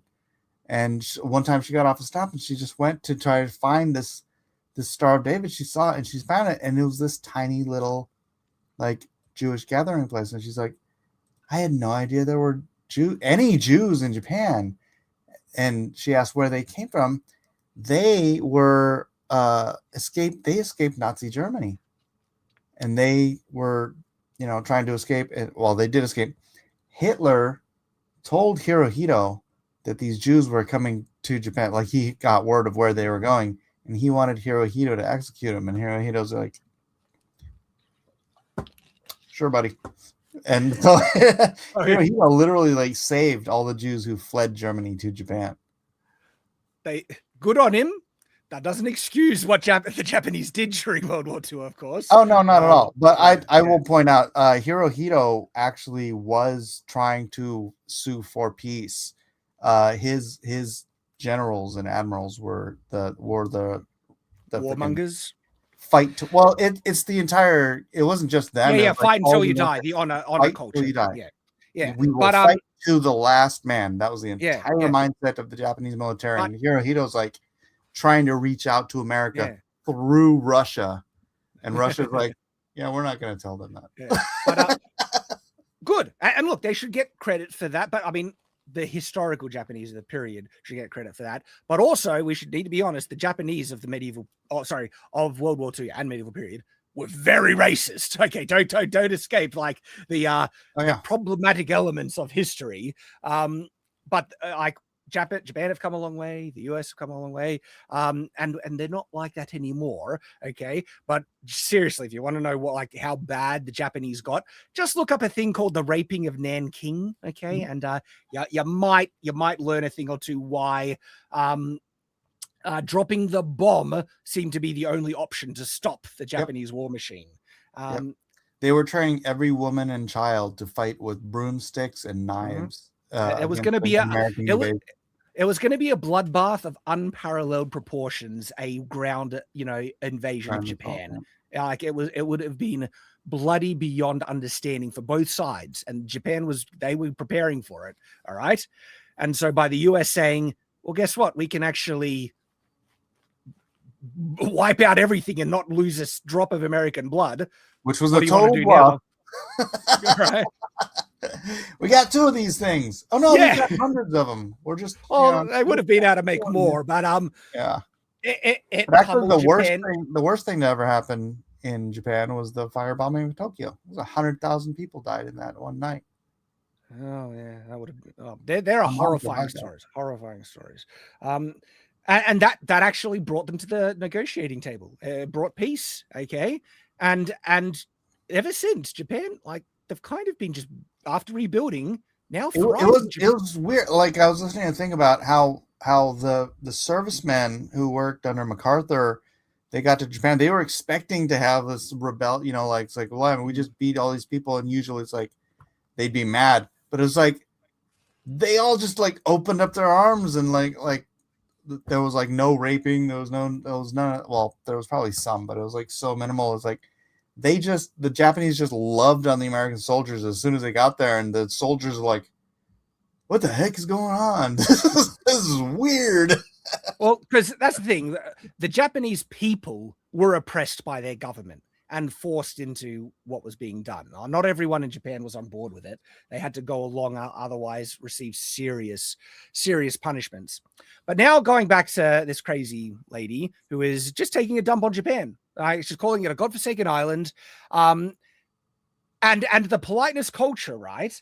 It is not something, it's different. I will absolutely acknowledge that it's different. It's not to say that it is full of crap, okay? It's because they're so polite, they don't like offending people publicly. That's where it comes from.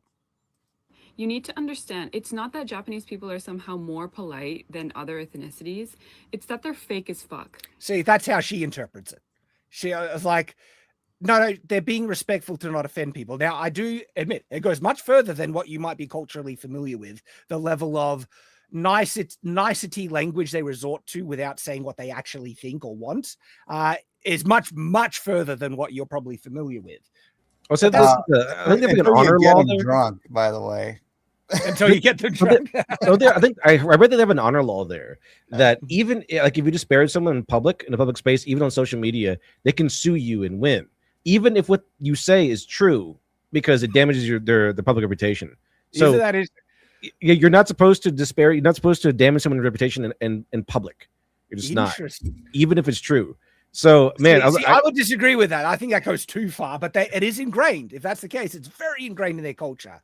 When I heard that, I was wondering how that would work with the SJW people over here, where they just tell lies in public to destroy people's lives. Like that would have just annihilated a lot of problems with the SJWs.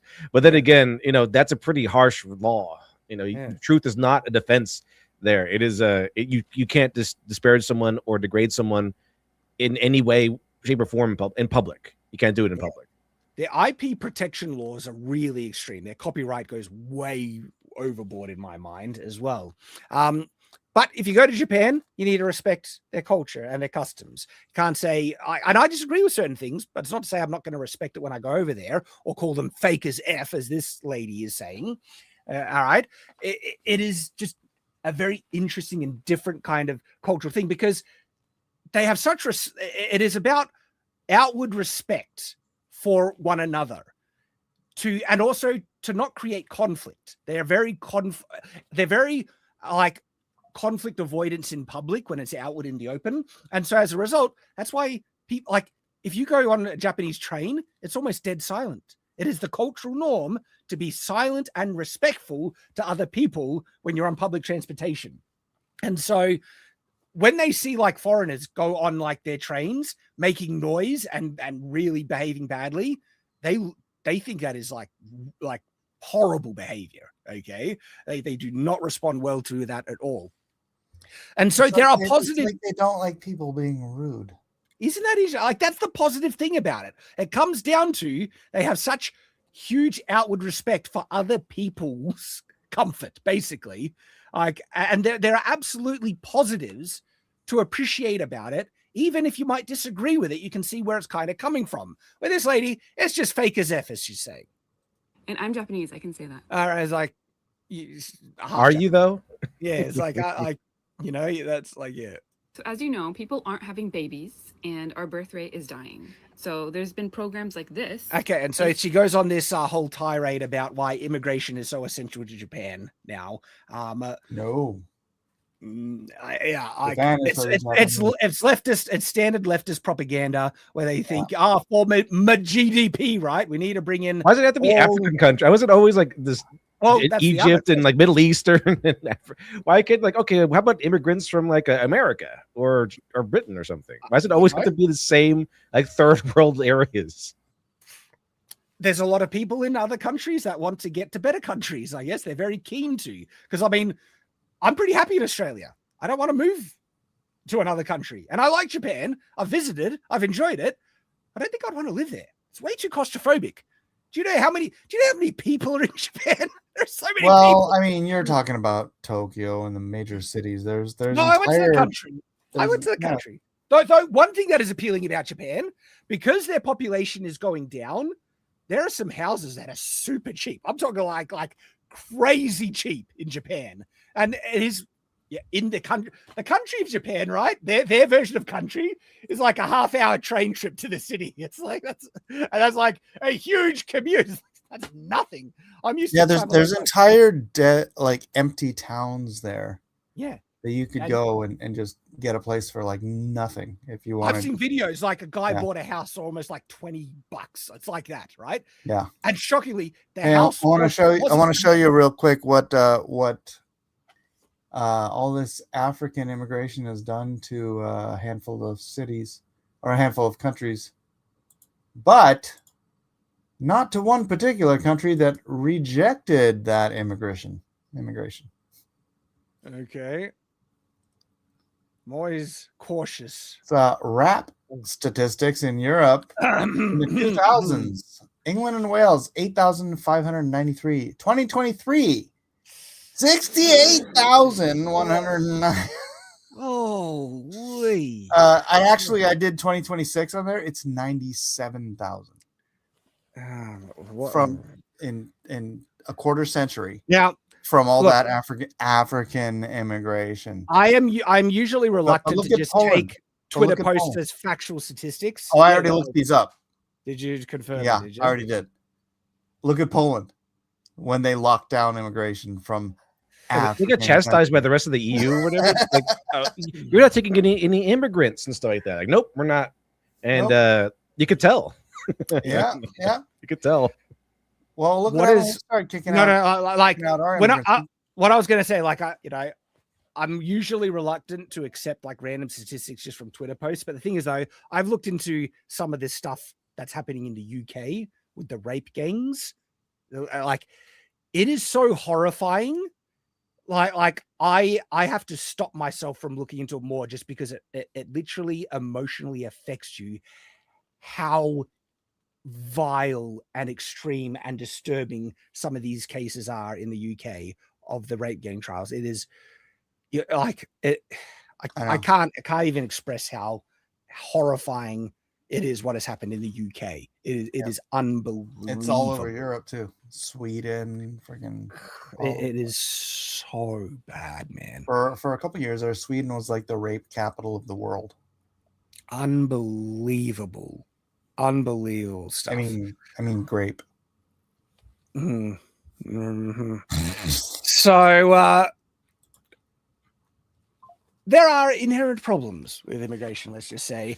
But there are leftists in Japan trying to say they have to do more immigration. It's like, no, they don't.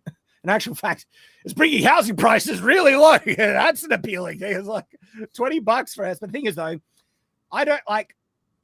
The reason why I wouldn't want to move to Japan, I also don't like their houses. Their houses are cramped as anything because they are such a limited on space. Even these. Well, and again, that is, I mean, some of my relatives live out more in the countryside, and they have bigger houses with like full American toilet. Okay, when I was a kid, I only had one relative that had an American toilet.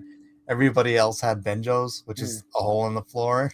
I mean, in Australia. Like Australia is bad, but I'm in a better part of Australia, and I got in at the right time because like I own 129-acre property in Australia.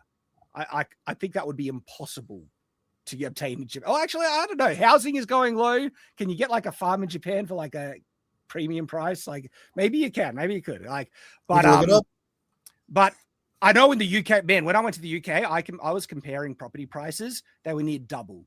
Australia is bad, but they were nowhere near as bad as the UK. Like holy, and I could never get a property like I have in Australia in the UK.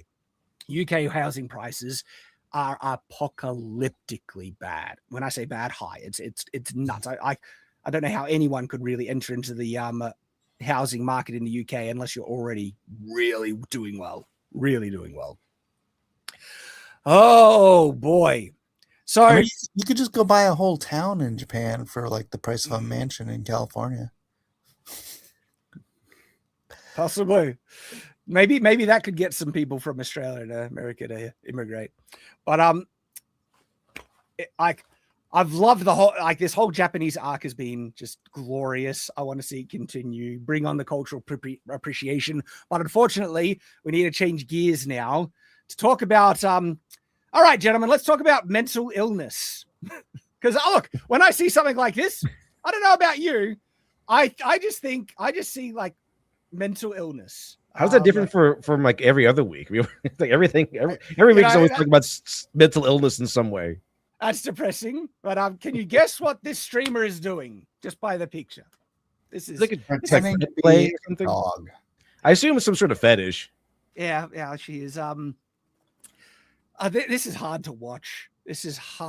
But for the cultural enrichment, let's watch it anyway.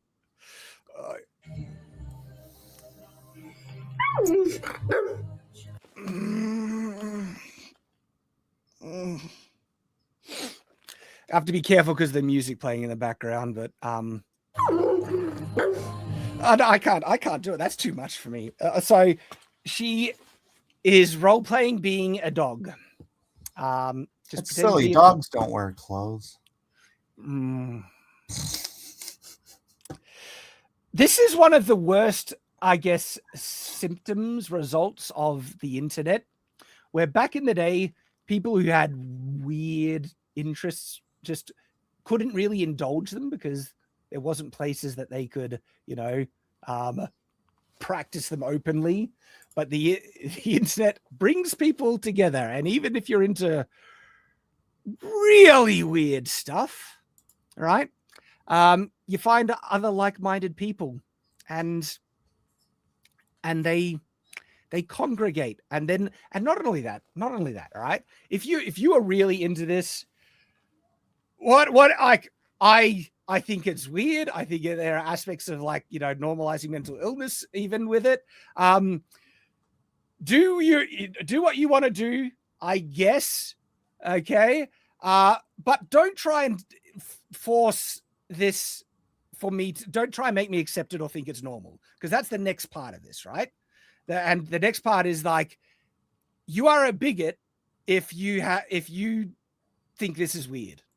That's where the woke ideology, because have you kind of noticed, not just with this, with all the weird kinks, the woke ideology kind of latch onto and try and say, no, this is just normal. Just do whatever you want kind of thing. Have you noticed that the left does that a lot with this type of stuff? Sorry, I was reading something. This stuff needs to be accepted and normalized, but just being normal needs to be demonized every single time. It used to be, yeah. There used to be like public shame about that, like behaving like that, which would bring that back. We need to bring back shame and ridicule. In Japan, I get more and more on that side when I see stuff like that. I'm a big fan of shame. Shame. We bring those. We bring those. The high sparrow in. Shame. Ding. Ding. Shame. Shame's pretty good. Shame's an effective social pressure that works pretty well. This is the type of thing where I'm like, this is where I can see I'm far more sympathetic to the shame argument when I see this, because this should not be normalized, because this is not normal. Okay. This girl clearly does not have a behavior mentality. What? This girl was clearly raised by a single mother. I have no idea. I can't look into that. I'm just saying, no. How about? I'm just saying, it's like, what would your father think? That should be the first thing that runs through your mind, right? I cannot see this leading to healthy sexual relations, because there's a sexual kink to this. You know that it is, right? That's what it all kind of leads into. That's why she still has makeup and just trying to, lure people in, right? It leads taking to doggy style to a whole nother level. It exists, Mike. Like dog play or whatever they call it, right? Where people dress up with like these dog masks to have really weird interactions is a thing. And that's not a healthy sexual relationship. Am I just so ultra conservative for having that opinion? Am I a bigot having that opinion? No joke. People will call me a bigot for having that opinion, for having certain, I guess, a hierarchical standard of what I think is wholesome, good sexual relationships versus what can lead to problematic, mental conditions. I don't think people should be indulged in believing that they're another animal. Have you, like otherkin? You've heard of otherkin, where people literally try and pretend they're an animal. Yeah, I think that's I don't know. I think it's Therian or something, where they kind of like, oh, like I'm an animal, and then because I watched Medicare and he broke all this down. I know. And so there is also it's called otherkin is kind of like, oh, I'm part angel or some crap. That's what otherkin is. I think Therian is like the one where like, oh, I can turn into a wolf or something. Different than furries, which are just dressed up as an animal. Yep. It comes down to that whole, you have to respect everyone no matter what. Yeah, you respect their truth, and their identity. That's the big catchphrase. Like, if you do not validate someone's identity, even if it's completely delusional, pretending you're an animal, you are a bigot, and you're effectively saying you want them dead. And it's like, hang on, how did we reach there? It's like, you're denying my existence, therefore you want me to die. It's like, no, we're not. There's been so many years doing this. Like it made being a bigot sound like pretty reasonable to me at this point. It's like at this point, you have to be a rational, normal person. Yeah, it's just a bigot's next big thing to be, I guess. That's where it comes to, right? And look, the whole accepting the trans ideological movement where the flood was the opening the floodgates to everything. Because if you can accept that a person can just pretend to be another gender, well, why can't you pretend that they can be another species like an animal? And if you deny it, you're a bigot for denying their identity and you want them dead because you're denying their existence. Like, no, it's not. It's just, I'm saying I'm not going to buy into their delusion. They can believe what they want. Don't force it on me. That's the standard. Let me believe what I want. You can believe what you want. By the dictionary definition, that makes them the bigot. It does. They are forcing their ideological belief, their identity on you, forcing you to acknowledge it, to validate them. And it's like, hang on, I as a Christian am not forcing you to validate my religious identity. You would call that religious intolerance and bigotry, wouldn't you? But the reverse with their or their sexual identity or whatever, that doesn't hold. It's like, no, they're perfectly fine in forcing their ideology on others, right? And so that's where the hypocrisy just comes into full-blown, light right there. And it's like, no, it is not saying we want you to die. Do what you want, whatever. I think it's wrong. I don't agree with it. I don't think a person can become another species animal. I do not believe they can change their biological gender. But if you want to pretend, go to town. I reject that belief. That's where it ends. And once upon a time, growing up, I'm a Latter-day Saint, right? A lot of people disagree with my beliefs. I learned very clearly, it's like, okay, you disagree with me, doesn't bother me. You can think my beliefs are wrong, doesn't affect me. It built a resistance to have personal, assurance in who I am and my beliefs, and I don't need validation from others. That is a healthy mental condition to develop. Yeah, you actually believe what you say you believe. It doesn't bother you that other people don't believe it. You don't need validation then. You're secure in who you are and what you believe, and therefore, then when it's not reliant on other people, you're not emotionally affected when other people reject it. It means nothing. But so many people are so insecure about their beliefs, they need constant reinforcement and validation from others because, I think deep down, they know it's not true.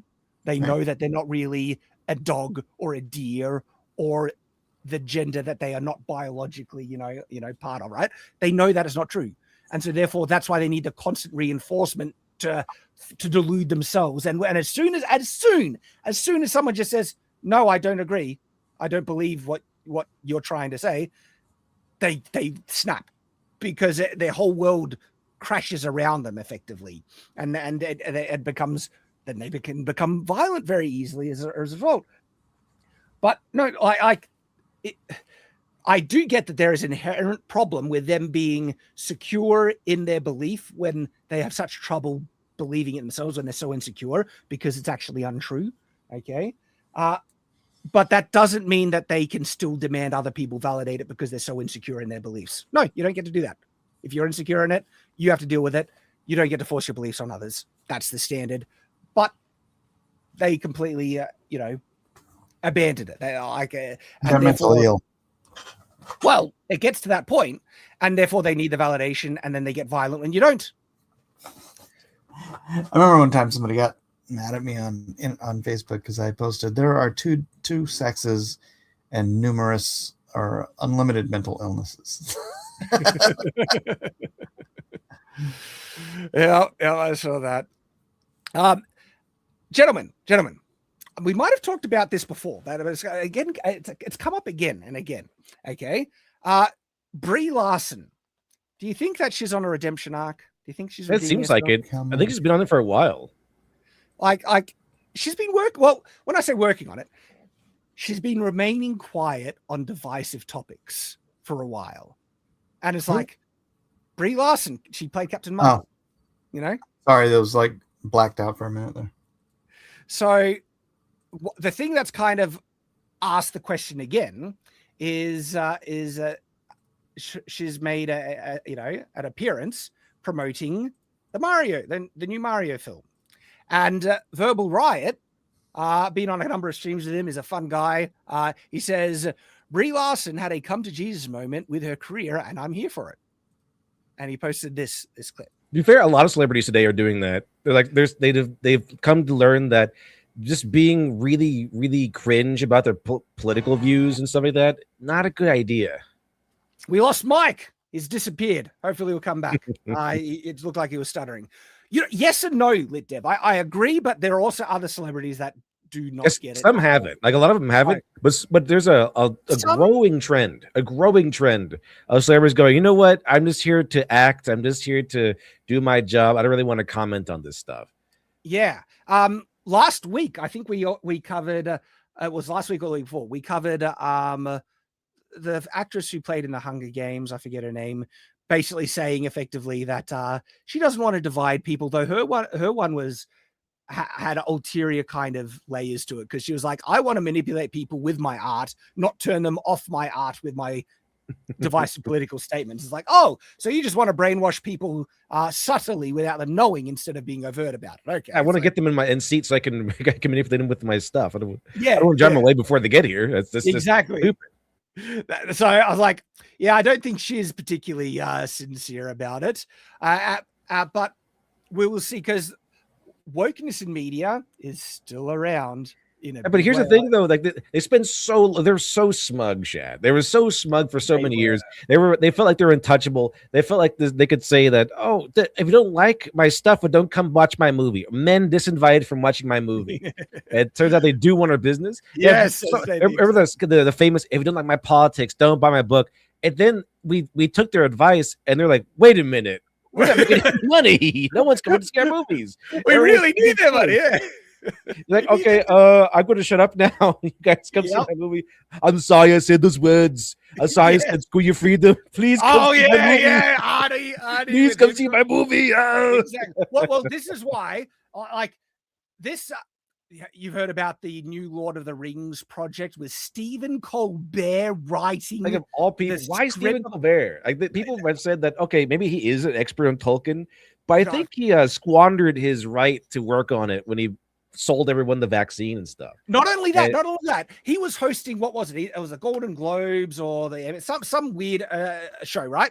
Awards show. And he literally said, leading up to it, Trump supporters not invited. Raging TDS.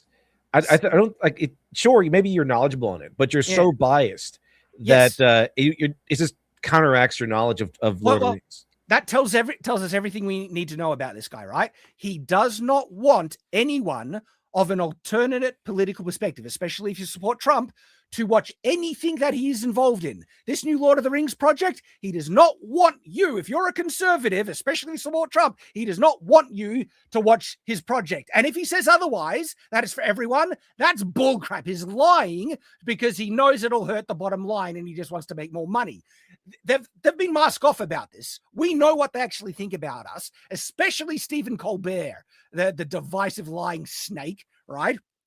the political propagandist that he is. And so if he ever says like, oh yeah, this is going to be bullcrap, this is not for everyone. He hates people that support Trump and are of alternate political perspective, and he does not want people who support Trump to do it. And anything he's involved with, like any creative project, I will never watch, because I've seen what he does, and I would need to see a pattern, a genuine pattern of sincere change to prove that he is actually sincere and actually change his views on that. Because everything else just feels like lies just to, not bomb his projects. Because this Lord of the Rings thing, you think it's going to have any success with him on board? It's like, no. Like, this thing is... It might just turn everyone off to begin with. Like, yeah, well, it's turned me off completely with him on board. The guy is... There's no way it's going to be non-biased, return to form Lord of the Rings. Exactly. The star on is probably going to be Elon Musk or something. Yep, 100%. And so this guy, I know this guy hates me. And so I would not support now as a reviewer. It's my job to probably review it. And Gary will probably want me to do it with FNT, all right? But that's not me supporting it. I will be like, all right, let's actually see, because Stephen Colbert, right? I don't think he's a writer, like a creative writer. I don't think he knows how to write spit. And so having him as like a primary, creative like head of this project, like, no. Yeah, we'll see. You think they would actually get a writer or something? Is someone known for writing or adaptations, or even another director? Yeah, I mean, I'd be kind of cool if like they, Steven, or what's his name? Peter Jackson, Steven, whatever his name, Jackson. Yeah, up with like Tarantino, even like Tarantino, Lord of the Rings. That'd be kind of fun, but not Stephen Colbert. Like, why Colbert of all people? I think it's no sense. Well, it seems like Brie Larson has seen the reactions, like my reaction to Colbert, right? The guy hates me, so why would I ever want to watch anything he makes? Okay. It seems like Brie has noticed reactions like mine to people who are just show them who they really are. Now, Brie is an interesting case. I actually don't think she hates me, right? Like, her statements were divisive in the time, but compared to what others have said, like Rachel Zegler and stuff, they're nowhere near as bad as what Rachel. She's like said, I don't need some white dude to tell me what they didn't like in some Time film that she made. All right. Did anyone watch that film? No one watched it. And so it was still a dumb thing to say, but it really felt like she was just pandering to the woke mob, thinking that would push her career further.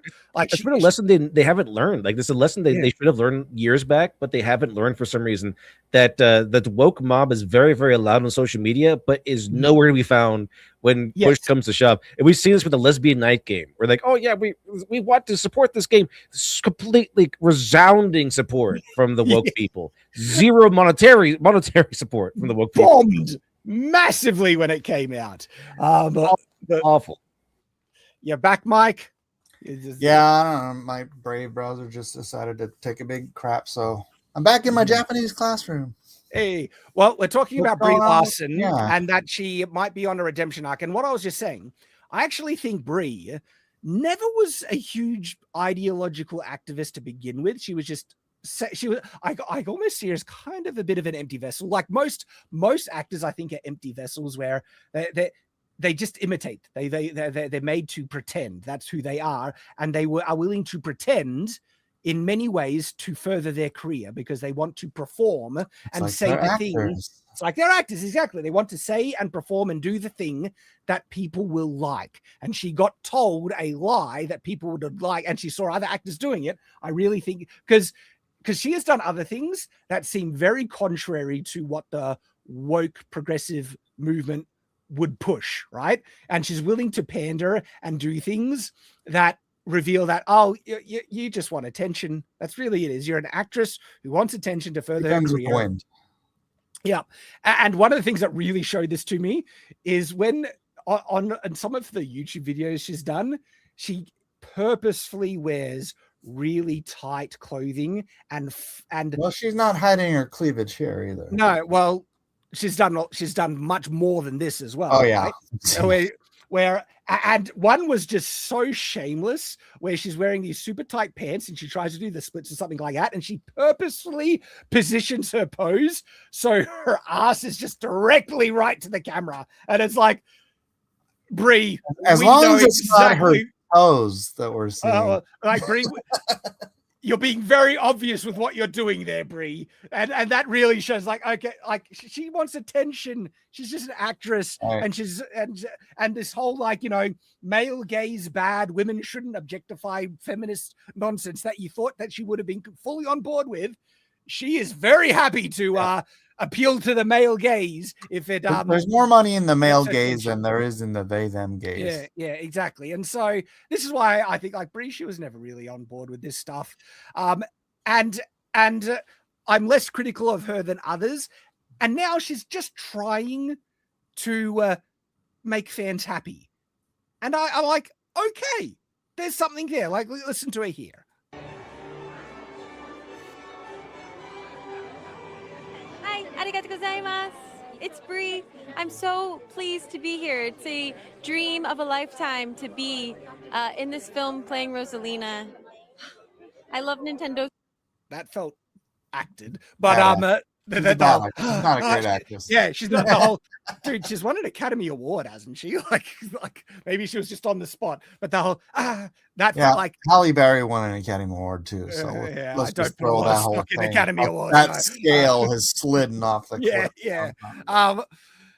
But she's trying to just appease fans and be grateful, and even if it looks fake, at least she's just trying to trying to pretend to be great. At least that's something. At least she's not saying, if you're a white dude, I don't care if you watch the film or not. It's like, well, what happened to me, I mean, what happened in my view is that she was severely humbled by the whole thing where everyone started hitting on her, and she's like, she learned the reality of the situation, and she was severely humbled by that after a while, despite, you know, not openly admitting it.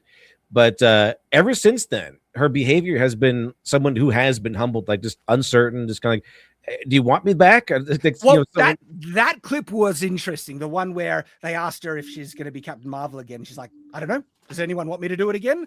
That actually was like one of the few times I think we got to see the real Brie, like where she's actually a little insecure and unsure. It's like, and that makes sense with her behavior generally, where she's an actress that wants to be liked and wants attention and wants to be successful. And in that moment when it looked like her career could be, you know, ruined by her activism, we got to see a little, perhaps behind the curtains, at the real Brie, who was actually a bit insecure, and she wasn't even sure if anyone liked her. It's like, do you want me back? You know? And it's like, oh, there's a bit of honesty there. People appreciate honesty and actual real sincerity. I think she probably got more credit from that than I'm giving her for this. I think this one is actually a bit put on, but at least she's trying to just be grateful.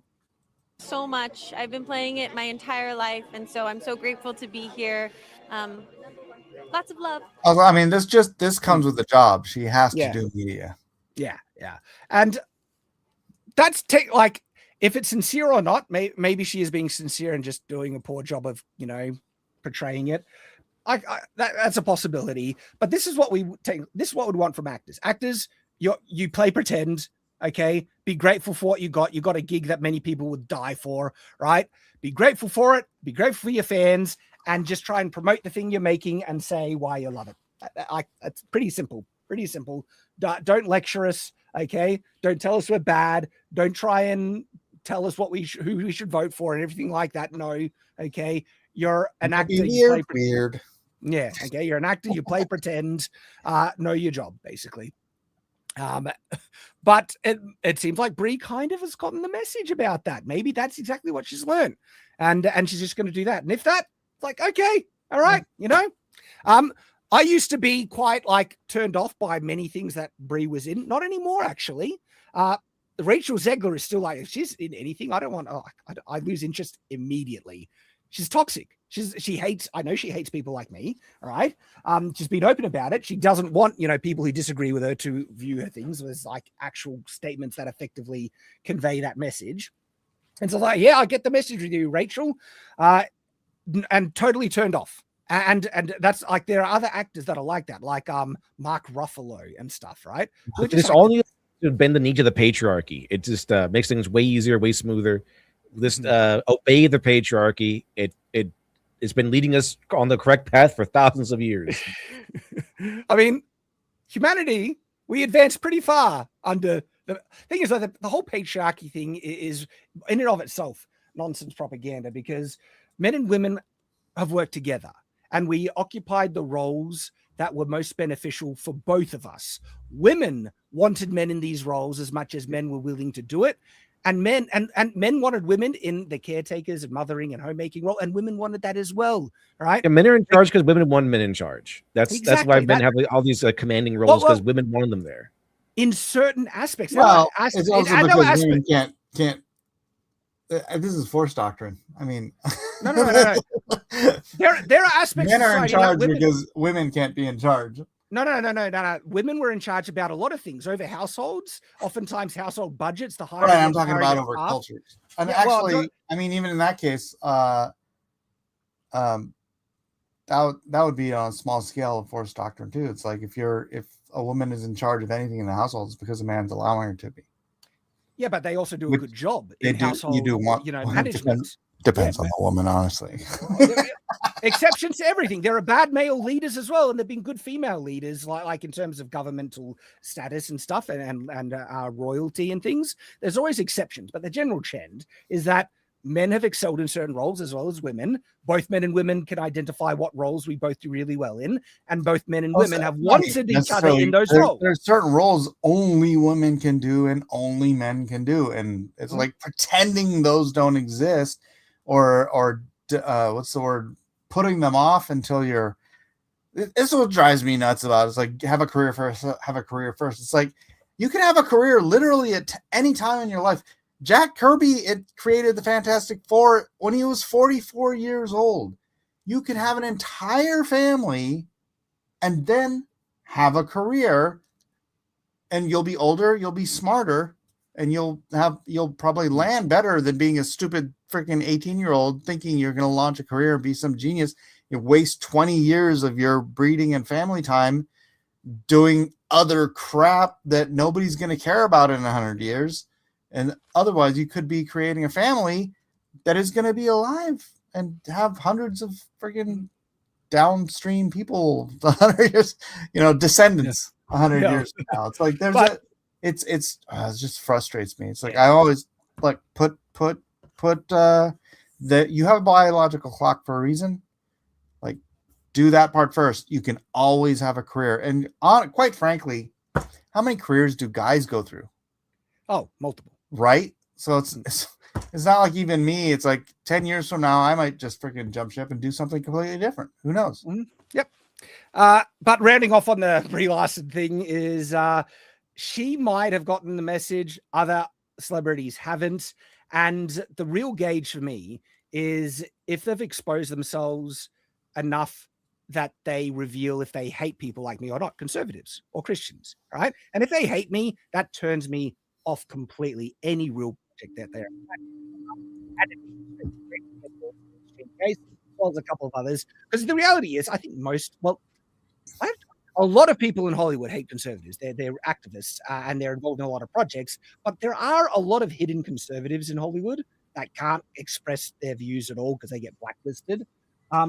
And so I know that there are still good people involved with projects, and that's where it gets messy about. I'm not going to boycott everything from Hollywood, but there are extreme cases where if a person is the face of the project, like the main actor on it, and they are just vile, like actual bigots against so many people like me, of course I'm going to say, get stuffed. I'm not going to support that project. All right.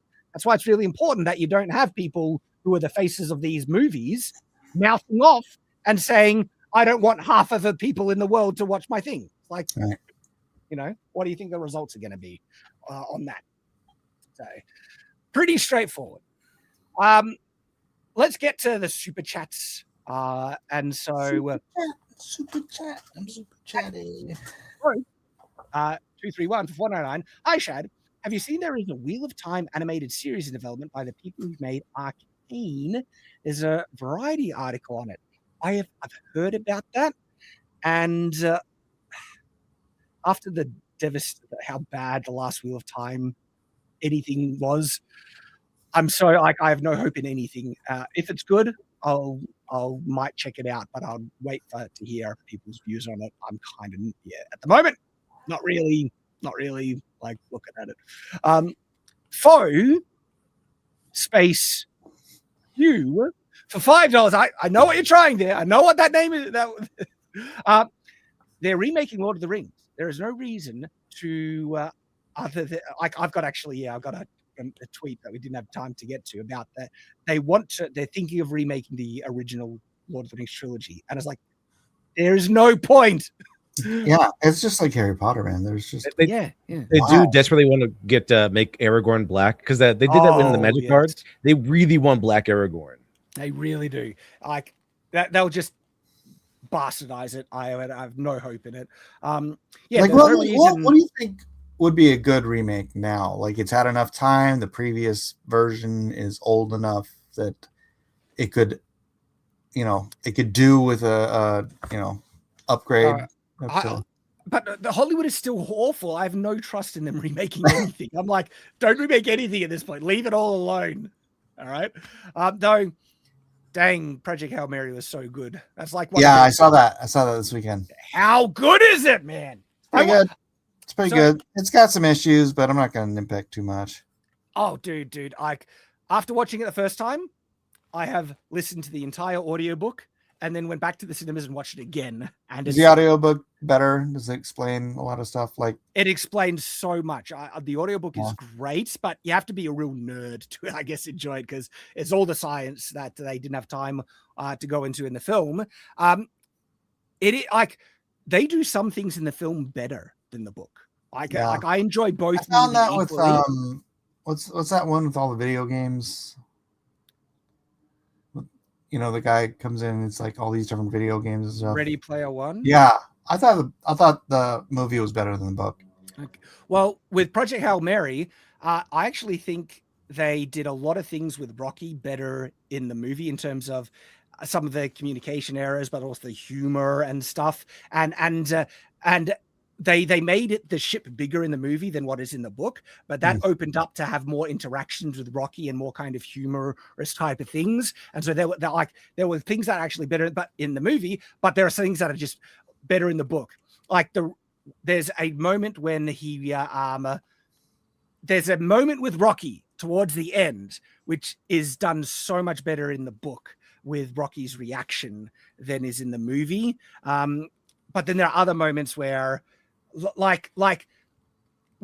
Rocky does something for the main character, which the main character had given up on, and it's really emotional, and that was done better in the movie. It hits so hard emotionally in the movie. Like I teared up again, even a second time at that moment. It's so good. And so, yeah, I love both. I love both. I think both are worth consuming. Get everything. But to get back to the super chat, he says, yes, and I agree. There's no reason other than deliberately putting in wokeness, just like they have done with Harry Potter. We will get Black Aragorn. Yeah. Leave it alone. Leave it alone. Hey, was that when you saw the movie? Was He-Man one of the trailers? Yeah, He-Man was one of the trailers. Did it hit you more in the theater than it did on the screen? I have already seen the trailer. So in the really? In the theater, I'm like, oh my gosh, this is hitting me way harder than it did on the small screen. I was looking at my phone because I already seen the trailer. I'm like, oh really? So I wasn't paying attention. So I can't tell you. McSkittles, member for 11 months, legend, says, as an American anime weeb, I love the Japanese cowboy weebs. Yeah, same, dude. I love it. Starry Night Official for $5 says the person Serena Williams was playing against during the situation was also black. What? Yeah. So if people are missing the context, I was referencing how sometimes people just use like racism claims as a shield. Serena Williams did it just like, yeah, it was bonkers.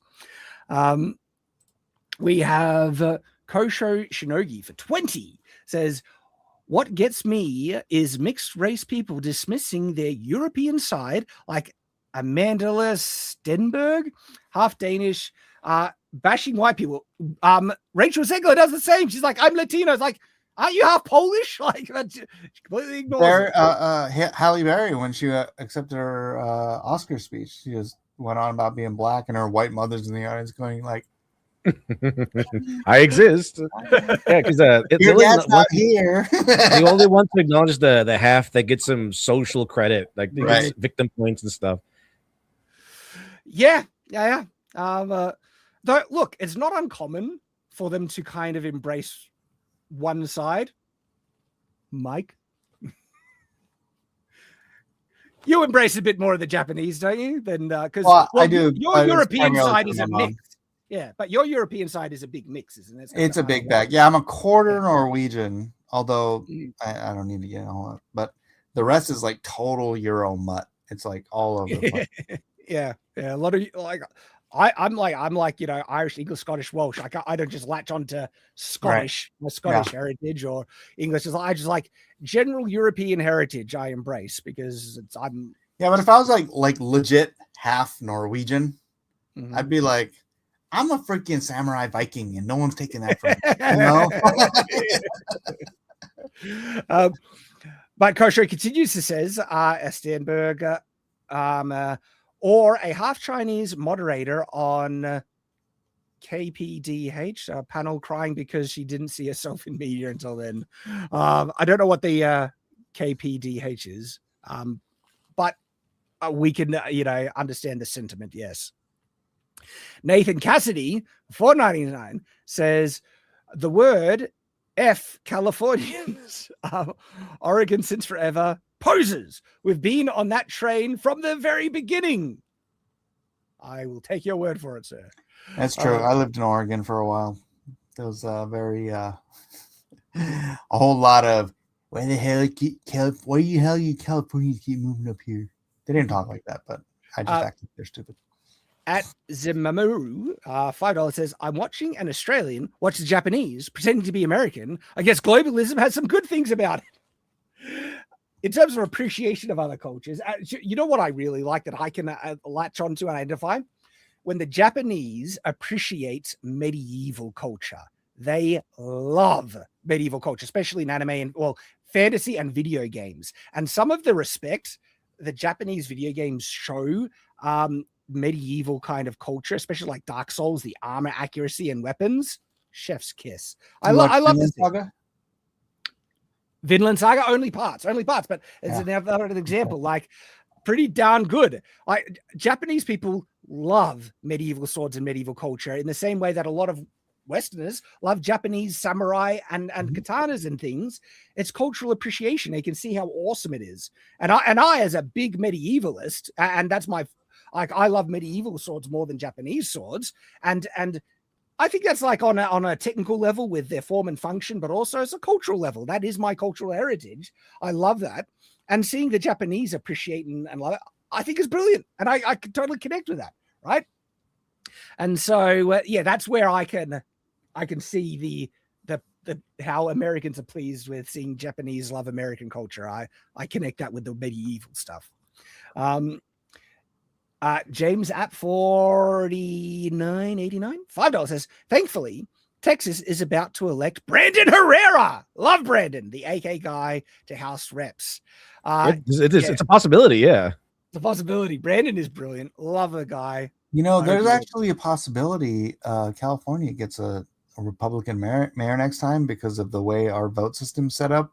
All of the, like, you ever notice, like, in the presidential election, like, there's so many conservatives that they all split the vote, and so the milquetoast Mitt Romneys and guys like that get elected because, like, they're not splitting the rhino vote.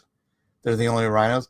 Well, that's what's happening in California with the gubernatorial race. There's so many left-wing dingbats running that they're splitting the left-wing dingbat vote, and there's only 2 Republicans running, and they are getting the majority because. Well, you know why that doesn't happen in Australia? Because we have a preference voting system, and there's benefits and negatives. We go state by state here. So because and so if there are two conservative parties running and one conservative party just lost out, if they preference the other party, all their votes will be assigned to that other party, and it doesn't split the vote. The problem is sometimes parties backstab their conservative base by preferencing like leftist parties because they don't like the other ones, and then the vote does not only split, it actually ends up supporting people who like the ones that voted for never do. That's why you in Australia do your preferences manually. Don't just take the card and copy the card. Learn the policies of most of the parties and number your preferences and put the Greens last. Bloody communists. Holy crap.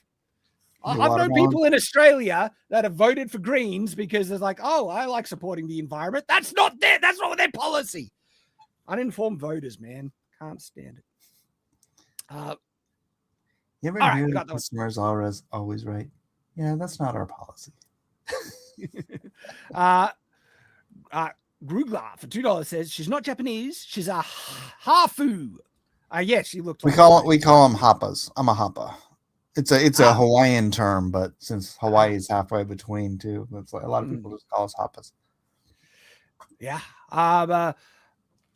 Gerald Armstrong, $5 says, I usually find the Australian accent annoying, but Shad is the exception. Thank you. And I agree with you about the ochre Australian accent. We butchered the words. It's like, hang on, water has an R on the end. You should pronounce the R, but the ochre Australian is like water. Yeah, but water also has an A in it, so it should sound water. Water. Water. I don't go that far. Let me butcher some of the language at least. Faux space Q 129 acres. So in theory, you could start the Australian version of Bicoline. I've been to Bicoline. Man, amazing. I would call it's a lot of work. I would literally need someone to just manage it for me.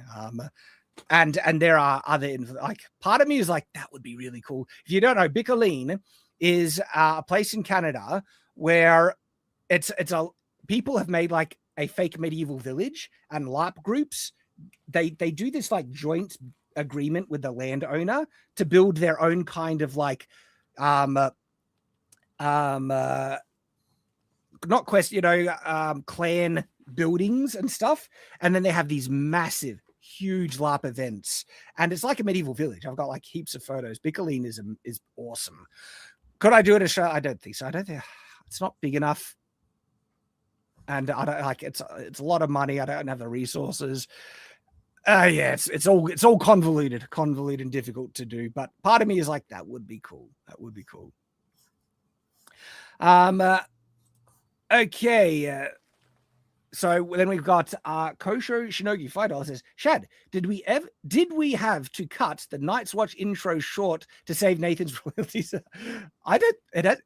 It's not cut short. I have maybe a cut off a bit in the intro or something. Royalties. But no. But because Nathan has moved on, I do watch the intro thinking maybe I should. I've been too lazy, but also working on other things. And it's like, it's effective. It does the job. Play the intro. We're here. We can remember Nathan in, spirit with him being in it. Is a new one in the pipeline? Not at the moment. Maybe I should get onto that. But thank you for the super chats. Thank you for joining us, everyone. Lit Dev, anything you want to mention as we start to close off? Oh yeah, just I am working on my comic for a relaunch. I decided to go to Fund My Comic because one thing that happened with Indiegogo was that it made a huge, significant change that it is almost unrecognizable. It is just a nightmare to just I know people are trying to start campaigns on there. It takes them forever just to approve a project. So I was like, you know what? I think it's better in everyone's best interest if I go to a place that I'm more familiar with. Now, I never actually used Fund My Comic, but it is based off of what Indiegogo used to be like. So there, under those circumstances, I'm more familiar with it. So I'm making the migration over there for the next launch and doing some things that's going to ramp up the production or ramp up the quality of everything. So from the side items you can get to the product itself. So, the comic itself. So doing some preparations, but we're still working on it. But I think it's going to be even better than had we succeed last time. Awesome, man. Mike, is there anything you want to say? Share? dude? Yeah, I'm working on. Actually, I'm done with it, but it's called Afar. It's the Adora Bible. So I'm actually doing a little invitation comic strip of Jesus. After you get the whole message of Jesus, it's like him asking if you want to join him. So Nice. I was trying to come up with a cool thing like that. But that actually launches tomorrow. Hey, cool. I'll let you know where tomorrow. It's going to be pretty exciting. So check that out. Go to MikeSMillerArt.com for my artwork. And Mike S. Miller Art is also my YouTube channel. I'll probably be doing some sort of a launch stream tomorrow, maybe. Awesome, man. But check me out on Twitter too, Mike S. Miller Art. If you want to help support it, it's going to be Afar, the Adora Bible. Awesome, dude. Also, congratulations to me and my wife. It's our 30th anniversary. Dude, that is legendary. 30 years. 30. That's nutty. 30. That's great. 30, mate. My Ocker comes out at different times. It's weird. But, man, you know, I just, another tweet came up. Like, literally, I just, like, brief scroll, this appeared. And I love to see stuff like this. This is like a Japanese translated tweet. Hello, everyone in the world. I'm a manga artist living in Japan. I draw manga while wearing Western armor. This is a scene from a single event. Legendary. Legendary. See, like the culture of manga artists remaining anonymous. That is pretty cool. And really cool way to just wear medieval armor. But like, I love the cultural appreciation. Like Japanese people wearing full-on medieval armor. I'm like, yes, let's keep doing it, brother. I love it. And I will on occasion wear Japanese armor because it's fun. It's cool. I love the appreciation, cultural appreciation. Thanks everyone for joining us on this live stream, the Culture Crusade. Been a fun one again. We will see you next week. So as always, stay on watch.